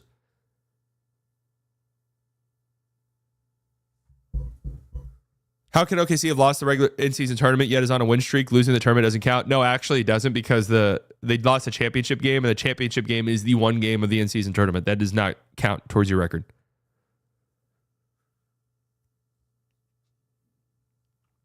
I'm not in on the whole like, a few years from now you have to cross that bridge when you cross that bridge. If opportunities present itself to really improve your team. And if you look at it and you say, man, if we get a Cam Johnson, 6'9", 6'10", I mean, how tall is he? You get Cam Johnson into the mix. This big shooter who kind of fits every single, the small needs that we have, the tiny holes on our team. He patches them up. He patches those up by being this incredibly reliable floor spacer who has some juice off the dribble, is big, can defend, is versatile defensively, does all of the things that we want for a defender.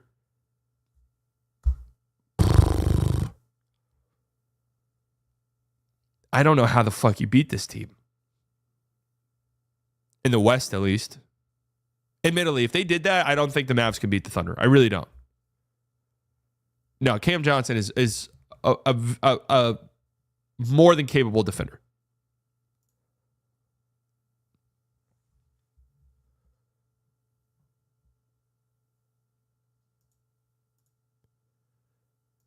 This could be interesting. I'm looking at, so they could make this work. Isaiah Joe, Aaron Wiggins, Ousmane Dieng. Aaron Wiggins has been playing out of his mind lately, by the way. Can we stop acting like Cam Johnson and Scottie Pippen? We're not acting like that. But this could be the, like you think about the flaws on the Oklahoma City roster, which there is some. You worry about J-Dub. That's one of the big concerns. No, they could actually make this happen contractually with just Isaiah Joe and Kenrich Williams.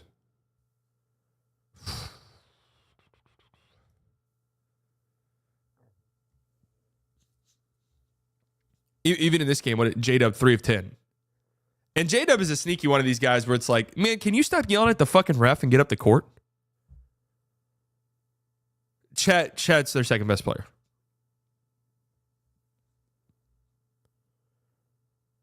J-Dub spends a lot of time complaining. A lot. But the recipe for winning a finals, the Thunder are an incredible defensive team. They have a player who's playing like the best player in the world currently, but beyond that, they have a solidified, no questions asked, top 5 player in the NBA. And Shai Gilgeous-Alexander.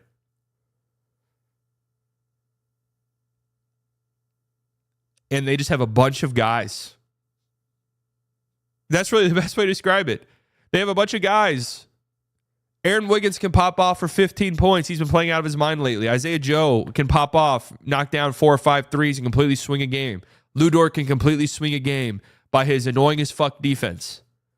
Isaiah Hartenstein can completely swing a game in like a 4 or 5 minute stretch where he grabs 7 rebounds, hits 3 little push shots in the middle of the floor, and gets 2 assists on kickouts to corner shooters. And also a couple blocks.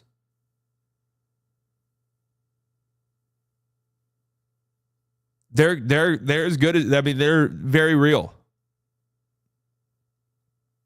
However, like, if they get to the playoffs and J-Dub is, 48% true shooting, 50% true shooting in a series, and he's averaging 14 points on 13 shots, and Chet's 30% from 3, and Lu Dort's 30% from 3. All of these things can happen, and you know what? All of these things did happen. That's why they lost to the Mavericks. Well, and a lot of people are like, well, this like shit's cooked. It feels like it's cooked. You look at the Thunder, their pieces, their young talent. They're 30-5. They're gonna get better. Like Shai's 26. So if we just assume that 28 is usually when people hit their peak, Shai's not even at his peak yet. J-Dub's going to continue to get better. Obviously, progression's not only linear, but just J-Dub's going to continue to get better. Chet's going to continue to get better. They have a treasure trove of assets. Is this shit cooked? Is what people ask. Our best case scenario.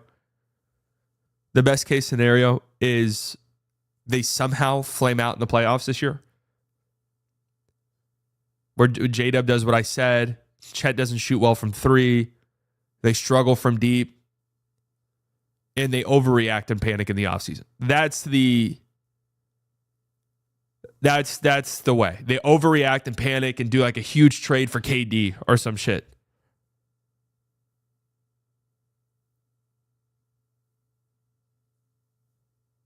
That could fuck their roster up. What's panic trading for Giannis? No. That wouldn't be panic. Panic would be like a Kevin Durant. Like, oh shit, J-Dub's not a reliable number 2. Let's just get Kevin Durant. Who do you think is better suited to beat the Thunder in the finals, Cavs or Celtics? I do think the Celtics, because I think that they can punish that size advantage that they have a little bit more with like Tatum and KP. They went 9 of 46 from 3. Like, they're not. These are tough shots. They turned the ball over 16 times. I mean, the Thunder turned it to another level defensively in the second half, but they did score 65 points in the first half. Like,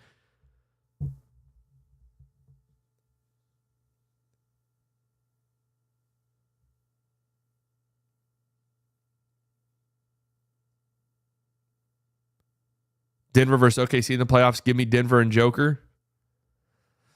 The Cavs are interesting. They play each other tomorrow, right? I mean, the Thunder are on this like weird stretch where they're playing all of the great teams in the East. Yeah, to Wednesday. Thunder and Cavs on Wednesday. That'll be fun.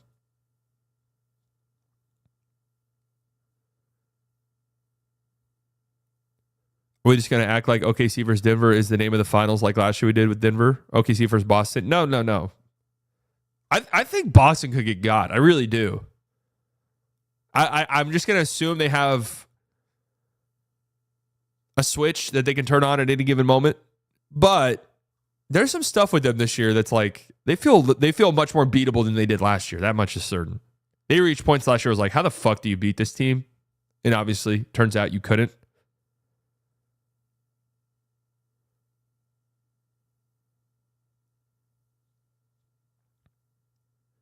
But look, man, the Mavs could get fully healthy, maybe make an upgrade at the trade deadline somewhere, and go into a playoff series against the Thunder, beat them last year. The Mavs could still beat the Thunder. Like that much is absolutely certain.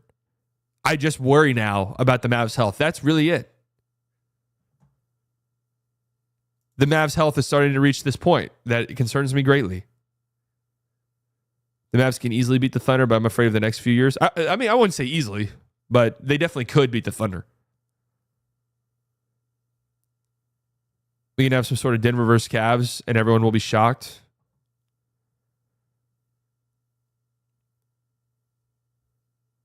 Man, shout out to the Thunder. Is just me, are they better with Hartenstein, not Chet somehow? Well, we don't know. I mean, they're going to have Hartenstein and Chet together probably soonish. How are you worried about the Mavs' health?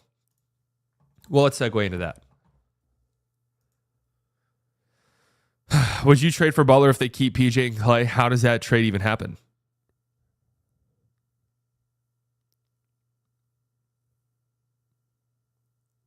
Unless you're talking like Kyrie.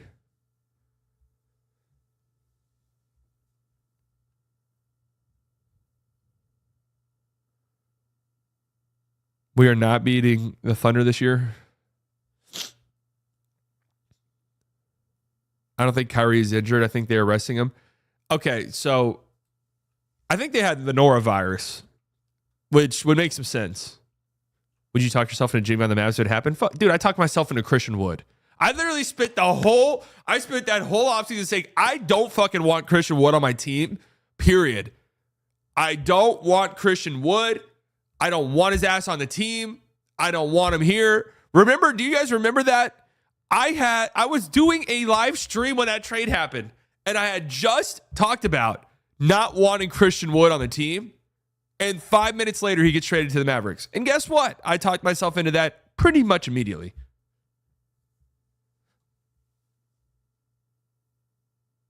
Kevin Pelton of ESPN already mapped out how Butler would come to the Mavs, and it's not good for the Mavs. No, they'd have to like cut. Is there any good React content? They'd have to cut like 5 or 6 rotation players out of their lineup. Are any of these like worthwhile reaction content stuff?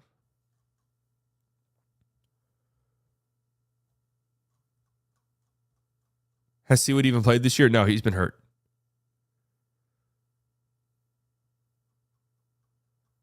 Should we react to this?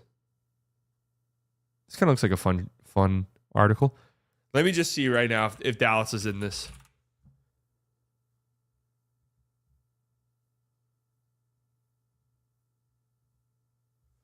Bontemps thinks the Mavs are going to make a big trade. Yeah, I mean, why not? I already said we're making slightly early a little bit longer. I like the idea of slightly early being a longer stream than what it's been.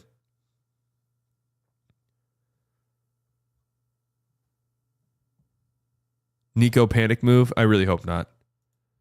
Experts answer key questions ahead of trade deadline. Okay.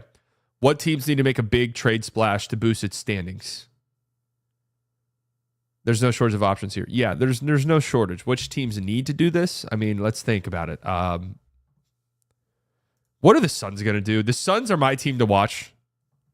What is this? Does this have copyright music on it? The Rockets are looking to dump Woods. You will notice that I don't even have Christian Wood on here. 5 minutes.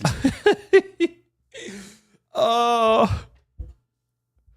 And you want to know what's funny about this? The 5 minutes later part? It wasn't even 5 minutes later. I remember going back and look. It was actually like 2 minutes. You'll notice the Rockets are looking to dump Woods. You will notice that I don't even have Christian Wood on here. 5 minutes later.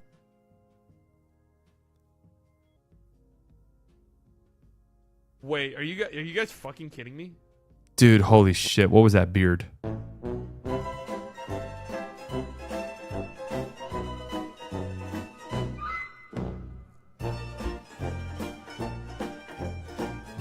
what? 12 seconds later. Mavericks are sending Boban, Sterling, Mount, Trey Burke, Marquise Chris, and 26? That's all? Oh, no, I mean, nothing players. No offense to these guys. But in the grand scheme of things, literally nothing players for the Mavs. And 26, which, that is a fucking highway robbery. Told you guys. I talked myself into it in 12 seconds. Oh. I talked myself into it almost immediately.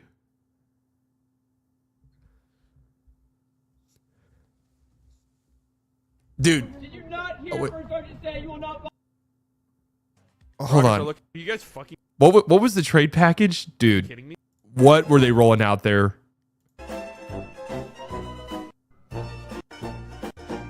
For what? 12 seconds later. Mavericks are sending Boban, Sterling, Mount, Trey Burke, Marquise Chris, and 26? Boban, Sterling, Brown, Trey Burke, and Marquise Chris. Holy shit. Jesus.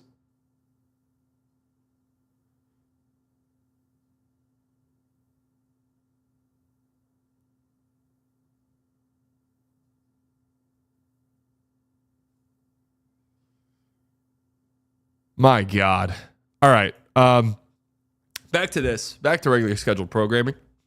10 bond tips. There's no shortages of options here. With Minnesota Timberwolves being one of them, it felt like Karl Anthony Towns' trade was a two-step move, and we're still waiting for the second move to happen. The Wolves, thanks in large part to Mike Conley, looking his age, have been clunky offensively, could use another shot creator and ball handler. I need to get a bond temps voice down. It'll be interesting to see whether they look different come February 6th. Who wants Julius Randle? I mean, what is that? Yeah, that was more of a Ben Shapiro voice. You are so hot. I only watched the show because you are hot, to be honest. Thank you. Thoughts on Day of the Jackal? I don't know what that is. Can I make my voice more nasally for the bond temps? Now we're reaching Ben Shapiro levels. I need to really hone in on that one. Bobby Marks, the Sacramento Kings. Kings, please trade for Cam Johnson. Please trade for Cam Johnson. Only the Kings can save us. Please trade for Cam Johnson. Kings changed their roster in the offseason, trading Harrison Barnes to San Antonio and acquiring DeMar DeRozan from the Bulls. Do they list names? All right, they have been linked to Brooklyn Nets forward Cam Johnson. What are their contracts? God damn, Kevin Huerter's making $17 million. Jesus.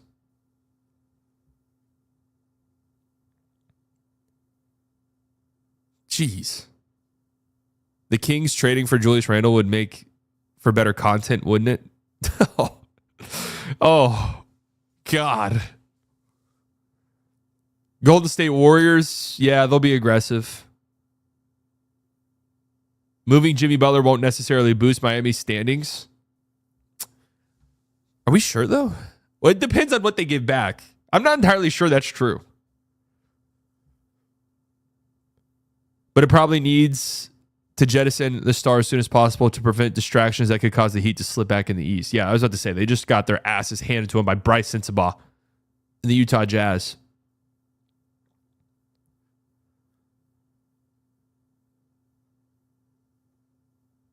The Warriors, yeah. The Warriors are going to make a trade. It's interesting to see what it is. Jimmy Butler to the Warriors makes the most sense to me just because you're perfectly aligning the desperate team with contracts to move that aligns. Desperate old team. The Grizzlies, though, are the team that could take the risk maybe, needs a guy like Jimmy Butler in a lot of ways, and they don't have to really cut too deep into their lineup to make it happen.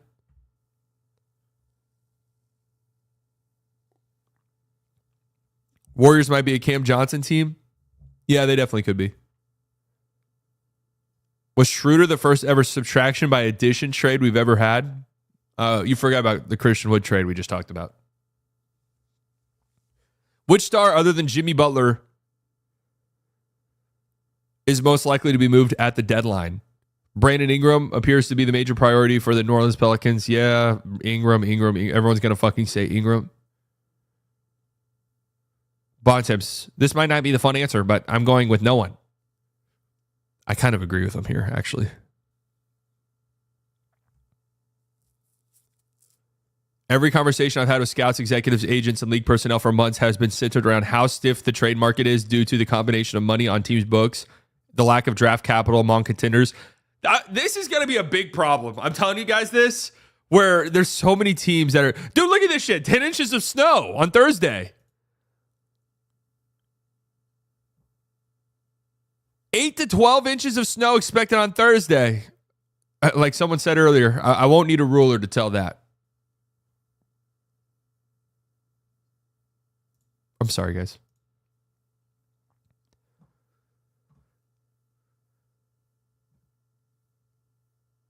Unless big salary players are being swapped for each other, it's hard to see a huge star making a move in the next month. Pelton, a Brandon Ingram trade makes too much sense not to happen, right? Yeah, but for who, though? Like, how much? Ingram's at $40 million. You see the Chiefs almost didn't make the trip to Denver because of the weather? Really? This is redefining value with T-Mobile for business.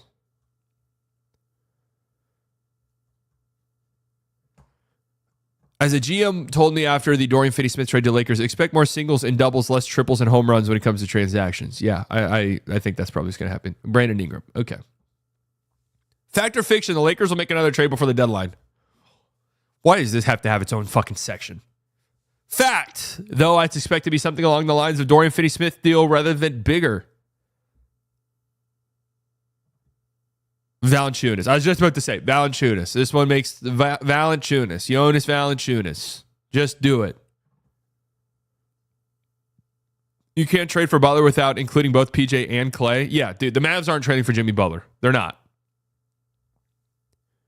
The reality is, and I want you guys to understand this, the only way a Jimmy Butler to the Mavs trade happens is if Kyrie's involved. That's it. That is the only way it's going to happen.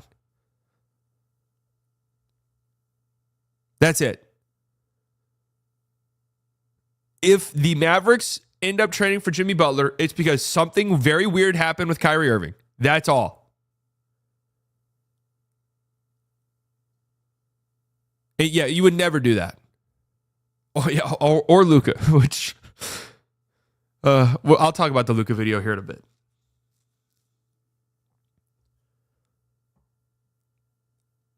It's not going to happen. It's the easiest thing a GM can do, a morale boost amongst the team, to come out and say, guys, we're not interested in Jimmy Butler. We like the guys that we got. Because one, you know a trade's not possible. And two, you could just boost the morale of your team by saying, we like our guys. We don't need to do a Jimmy Butler trade. Levine and Io for the Lakers.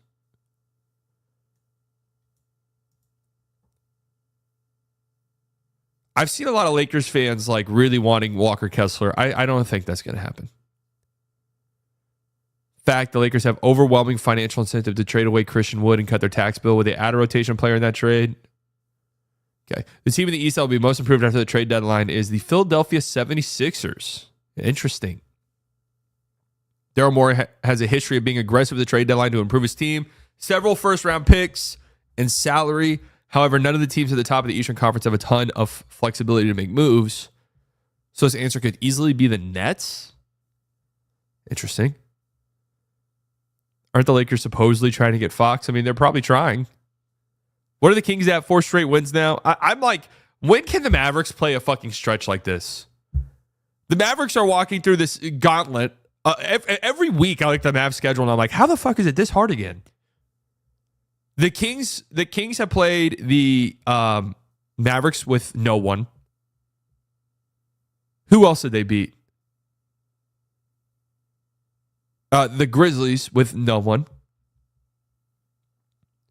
They did beat the Warriors last night with no De'Aaron Fox. Good for them. And what was the fourth team? It was another horrible injury-riddled team.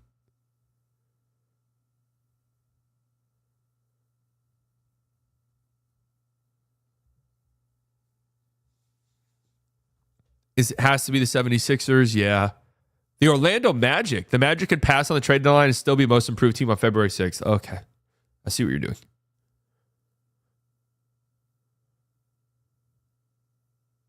The Magic, because there are no trade additions who can possibly be as good as getting Paolo Banchero and Franz Wagner back. This is going to be a boring trade deadline, I think. I absolutely think Cam Johnson can swing a team.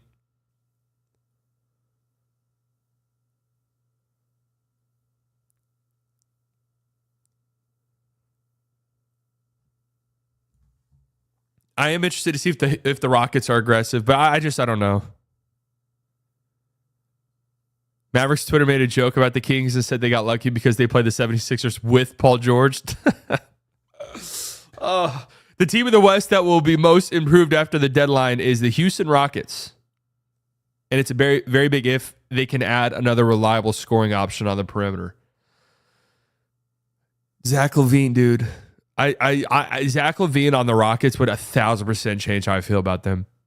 Thoughts on a Maxey Kyle Anderson swap? Is that a thing? Sure, I would do that.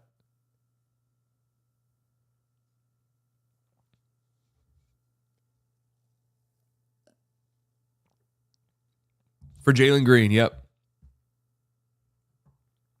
Are the Warriors stupid? Yes. I make a speculative pick with the Dallas Mavericks, who have been aggressive under general manager Nico Harrison. Will probably make a significant move between now and February 6th. I really don't think they will. I really don't think they will.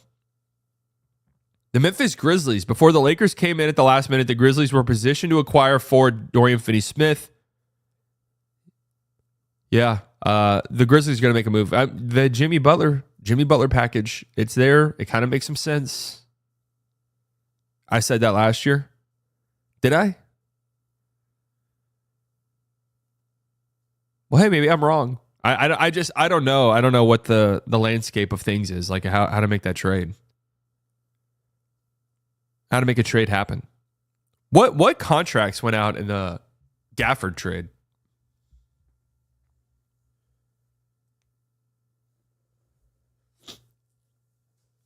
I'm trying to remember. Oh, Rashawn Holmes. Jesus Christ. I forgot he was on the team. My God, I forgot about that. Sacramento Kings. Not only do I expect the Kings to upgrade via trade, they figure to improve slightly with better fortune in close games. It's a toss-up between the Warriors and Rockets because both own nice mixes of young players and draft assets to make the deal. Warriors, who's their young players? But let's go with the Warriors because they're currently in play-in territory as a very mid team right now. I just don't see I don't see a way the Warriors become a contending team. And yeah, Kuminga's out at least 3 weeks. That hurts them. Clippers, similar to the Sixers, they're also adding back into the mix a big piece with Kawhi Leonard. Oh, okay. I'm gonna be honest with you guys. How did that go? I didn't see. I need to go back and watch the Kawhi Leonard minutes.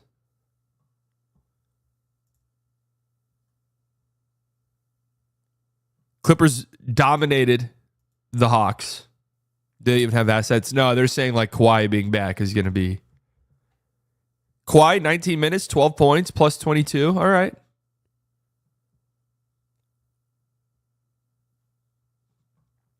All right. D'Lo to the Clippers makes a lot of sense. That would be nice if he's like a buyout guy.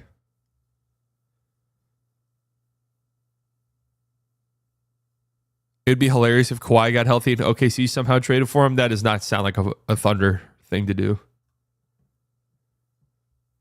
All right, let's close out today's stream.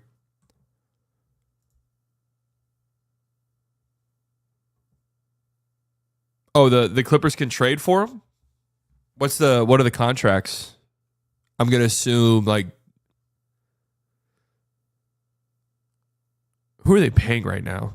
PJ Bones. Oh, God, that's right. They do have PJ Tucker's $10 million, right? PJ Bones, Kevin Porter Jr. in a couple seconds.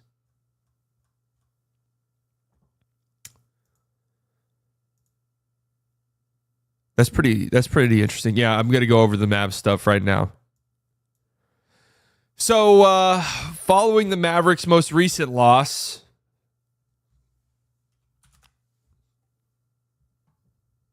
Yeah, that's interesting, Turkey. That's interesting. Following the Mavericks' most recent loss to the Cleveland Cavaliers on Friday night, this alarming video was circulating around the web. Luka Doncic gingerly getting up. You see a couple of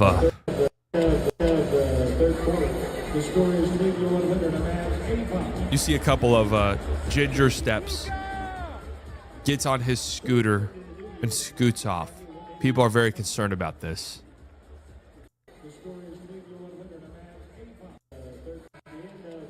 So I want to say this right off the rip.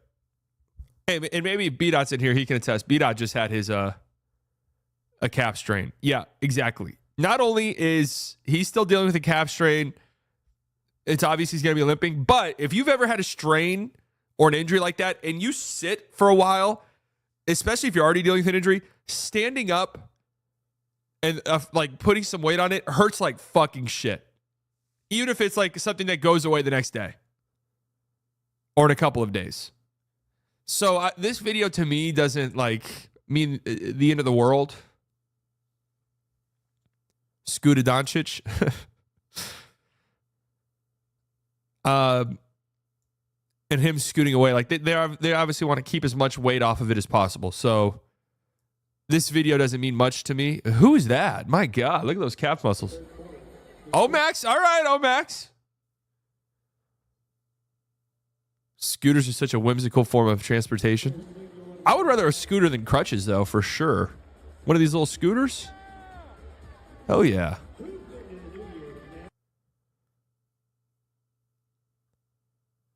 Almost like size caps? Yeah, true. Almost. It's about 70% of the way there. My expectations for post All-Star break, it just makes sense. And that's what I still expect to have happen. This video doesn't really change much for me, but I wanted to look at the Mavs injuries. And there's probably a much more efficient way to go about doing this, but that's not how I operate. I operate with inefficiency. You know, I'm a product of the mid-2000s. That's when I grew up falling in love with basketball. So inefficiency is the name of the game for me.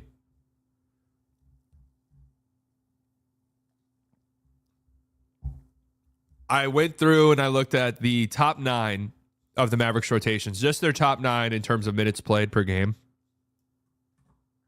which doesn't include Maxi Kleber, but he is in their top 9 if I had to guess. I just wanted to see. I wanted to see how many games have these guys missed, how many games have these guys played together, and let's talk about it. So the Mavs injuries, they're 20 and 15. 20 and 15, man. Fuck, this was supposed to be the year.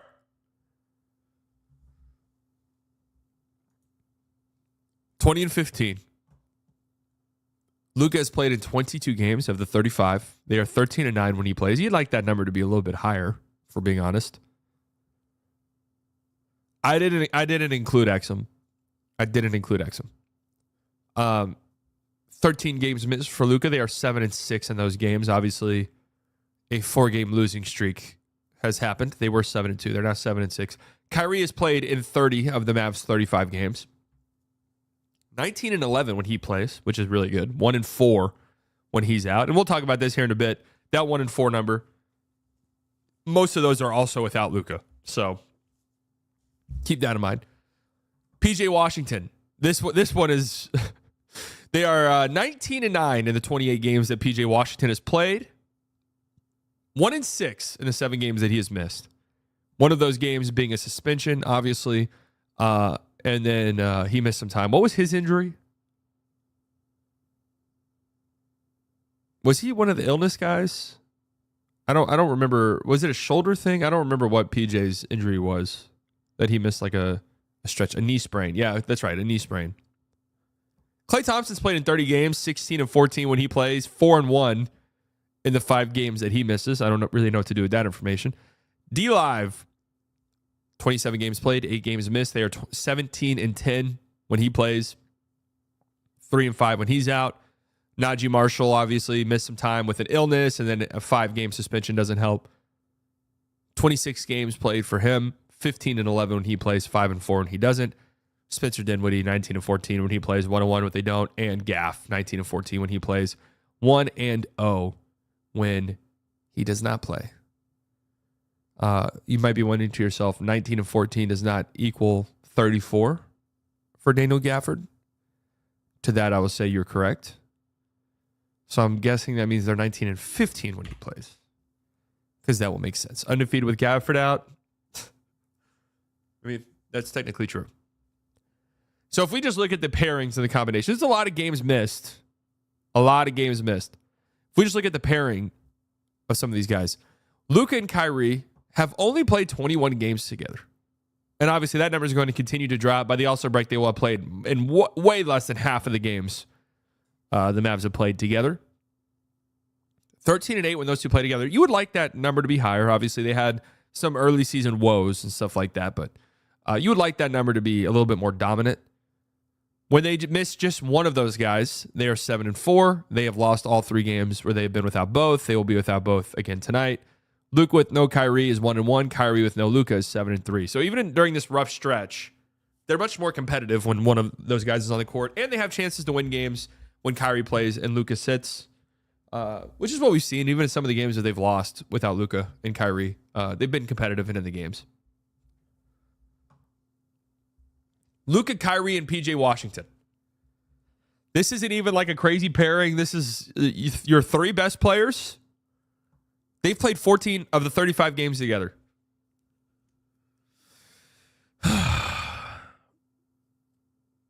$14 of the 35 games they have played together. 10 and 4 when all 3 of those guys play.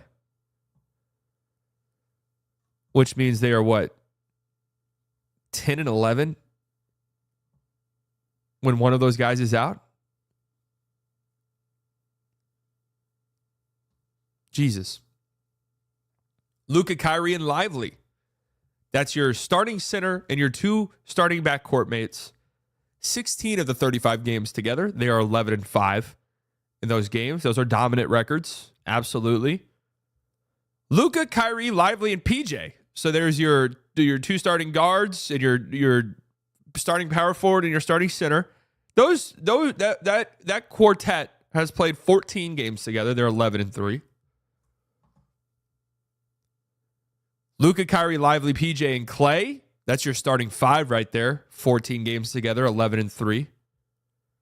And when your top 8 all plays together, none of those guys miss any times. 7 and 3, 10 games.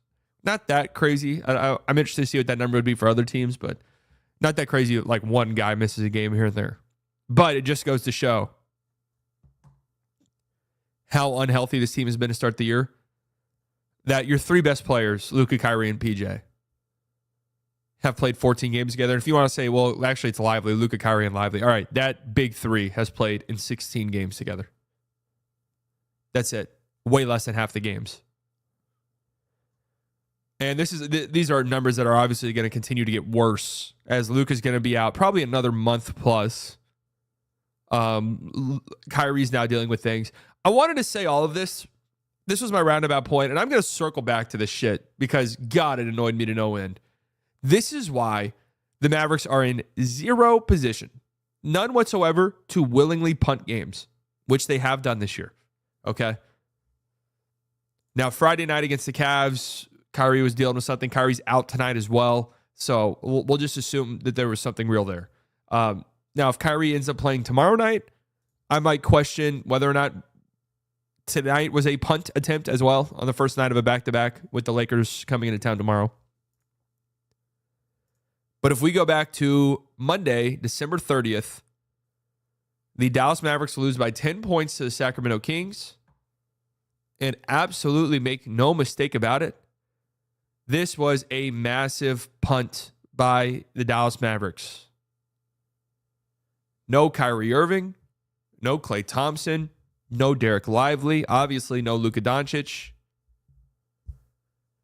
Really not in a position to be punting games like this. Really not.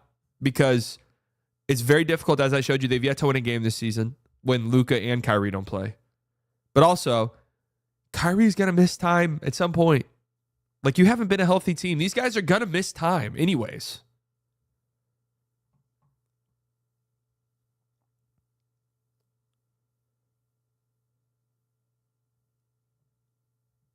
Najee coming back is going to help with the fluidity on both ends. Yeah, that is true. Najee being back will help from his bogus ass suspension. But tonight, you see, like, tonight's a winnable game for the Mavs. Yeah, I guess. I'm not going to pick them to win, and I doubt they do. They're without their whole entire team was built around having these two all-star level guards.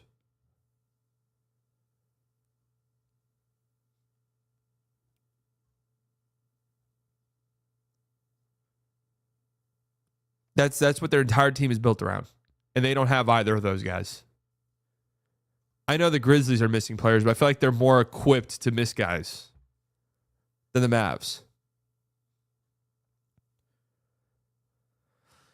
We'll see. I mean, this would be a nice one, though, to get. Because if Kyrie comes back tomorrow, you could definitely win that Lakers game if Kyrie plays tomorrow. So this would be a nice. If you could get both of these, I mean, that would be huge. Like, the vibes would have shifted, and it would be like, all right, nice. Because you got the Blazers again on Thursday night. How the fuck have the Mavs played the Blazers 18 times so far this season? I'm not entirely sure, but they have.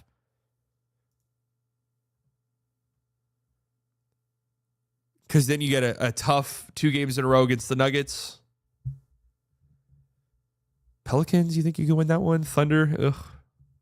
Charlotte, you like to think you can win that one? Oh, man, you play the Thunder twice in a week stretch. Yeesh.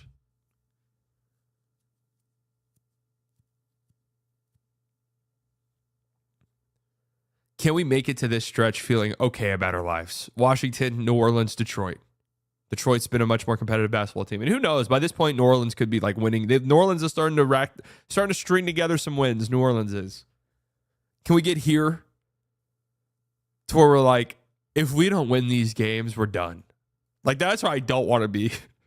I want to string together enough wins between now and then where it's like, all right, we've done a decent job. Now we have an easy stretch. We just got to take advantage. I would like for that to be the mindset rather than if we don't win these games, our season's fucking over.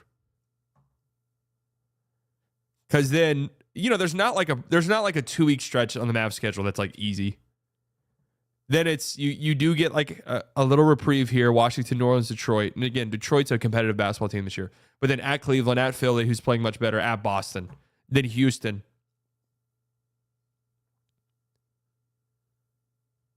Go fuck yourself.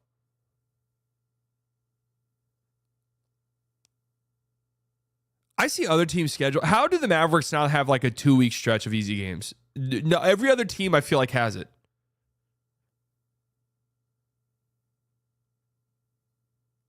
I guess this would have been it for the Mavs, huh? Right here. Utah, Portland, Memphis, Washington, Toronto.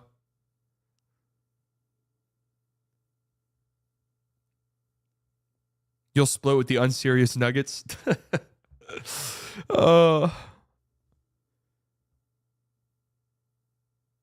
Random question, but did you see the news about Dirk and Amazon? Yes, I'm very excited about that. I am very excited about that. But anyways, yeah. Man, this has been brutal. I'm excited about what Amazon's got going on. Blake Griffin and Dirk Nowitzki. I said Amazon's not fucking around with this stuff. Plus the weird travel we had. Yeah, that's true. That is true.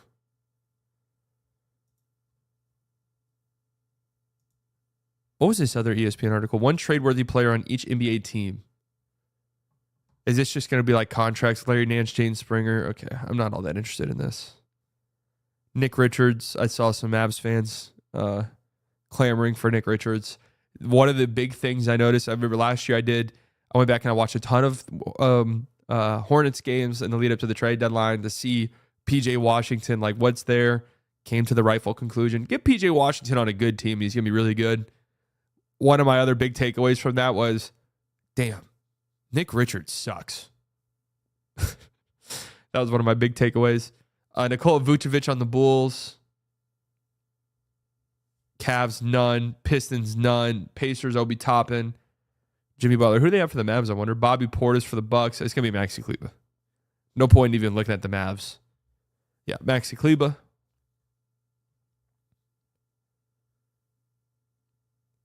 They could look to move guard Quentin Grimes. No way.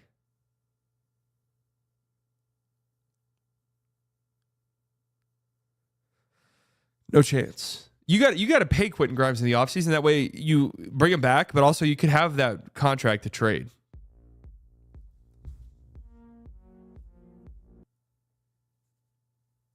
Ozzy with the $4.99. Just a little something towards the flux capacitor replacement for your car. Thank you. I forgot about that. Maybe that's partially why I'm streaming for as long as I am, because I'm just dreading fucking dealing with the car problems that I'm currently facing. So what do you guys what's y'all's consensus? Take the battery out? Take the battery out and take it to an AutoZone? Ugh. It's a little bit scary. We got a busy slate of games tonight across the incredible National Basketball Association. Trailblazers and Pistons tip off at 6 p.m. Suns and Sixers. We didn't even really talk about the Suns. But Yusuf Nurkic and Bradley Beal have been demoted to the bench. Mason Plumlee and Ryan Dunn are starting in their place. Things are getting bleak in Phoenix. This is one of these rare games right here where whatever team loses, there's going to be a fucking meltdown online. So that's fun in a lot of ways. Nets and Pacers in Brooklyn. The Pacers have been playing much better basketball lately, by the way. Magic and Knicks in New York.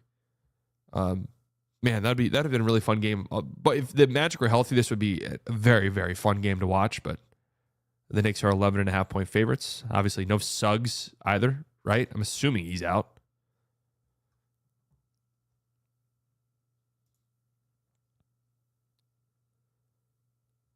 Yeah, the Pistons have a chance to be 18-18 if they beat the Blazers tonight. Bucks, Raptors, Spurs, Bulls, Mavs, Grizzlies, Clippers, Timberwolves. That's pretty fun. Heat and Kings.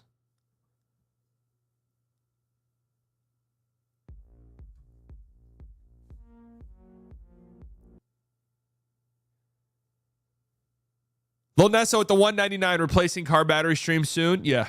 Yes, we will be live tonight for the Mavericks and Grizzlies game over on playback.tv/slightly biased. If you're listening to this on Spotify, leave a 5-star review. I love you. Memphis still being favored with all the injuries is insane. Is it? As I just mentioned, the Mavs haven't won a game with no Luka or Kyrie. Should the Mavs tank the season? No. It'll take AutoZone about 2 hours to test the battery. Ugh.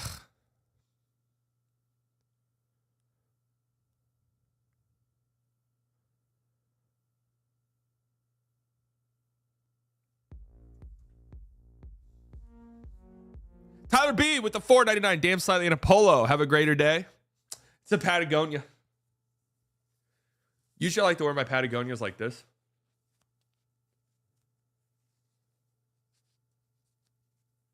You can watch tonight's game courtside with VR. Oh, shit. I got to bust out the VR headset. Kind of a waste of money. I got to be brutally honest with you. You think I could sell that VR? I mean, what's the process of selling it? I fucked up buying it. I shouldn't have bought it.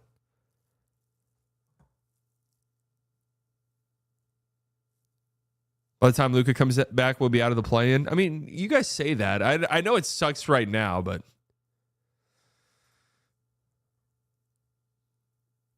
they're only 3.5 games out of the play-in tournament. Ah, shit.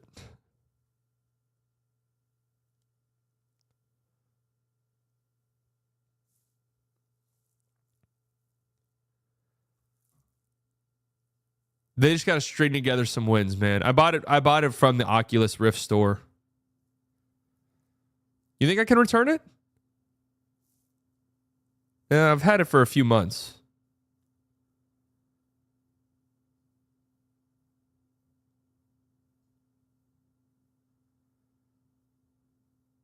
You mean you're not using your VR to watch NBA games at a laundromat? I really thought the NBA VR thing would be cooler than it was, honestly. But then you think about it, it's like you're just stuck at this camera thing on the baseline. And it's cool. Like it is a cool thing. Don't get me wrong. But you can't you know, if you're at a game and you're like moving your head around like this, you can't really do that. Like I forgot, it was like a Hornets and Sixers game I was watching on there. And someone was checking it at the scores table. All I could see was their fucking leg.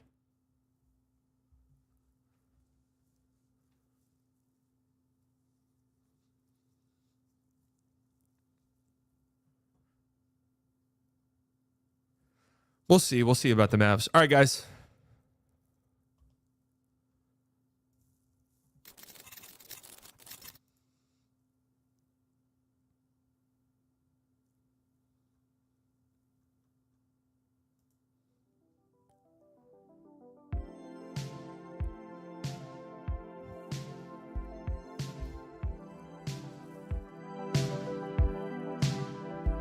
See you on Playback, Unk. I'll see you guys on Playback. Thank you all for coming out. All of the OGs, guys, I love you very much. Could have spent your Monday morning anywhere in the world. You decided to spend it here.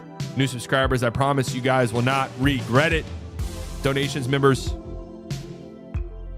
you guys never have to do that, but it helps me out tremendously and it makes me feel so good. You guys enjoy the rest of your day. Civic Gang, that's right. Few hundred away from 1 billion subs. That's true as well. Playback.tv/slightly biased. Tonight we'll be live tomorrow or Wednesday morning, slightly early, and then tomorrow I'll have a video out. Trade season is approaching us. Bleacher Report is Thursday, 5 p.m. Central Standard Time. Central Standard Time. I might rehash this list on there. I might rehash this Mavs injuries talk over on the Bleacher Report app location. All right, love you guys. Talk to you all later. Bye.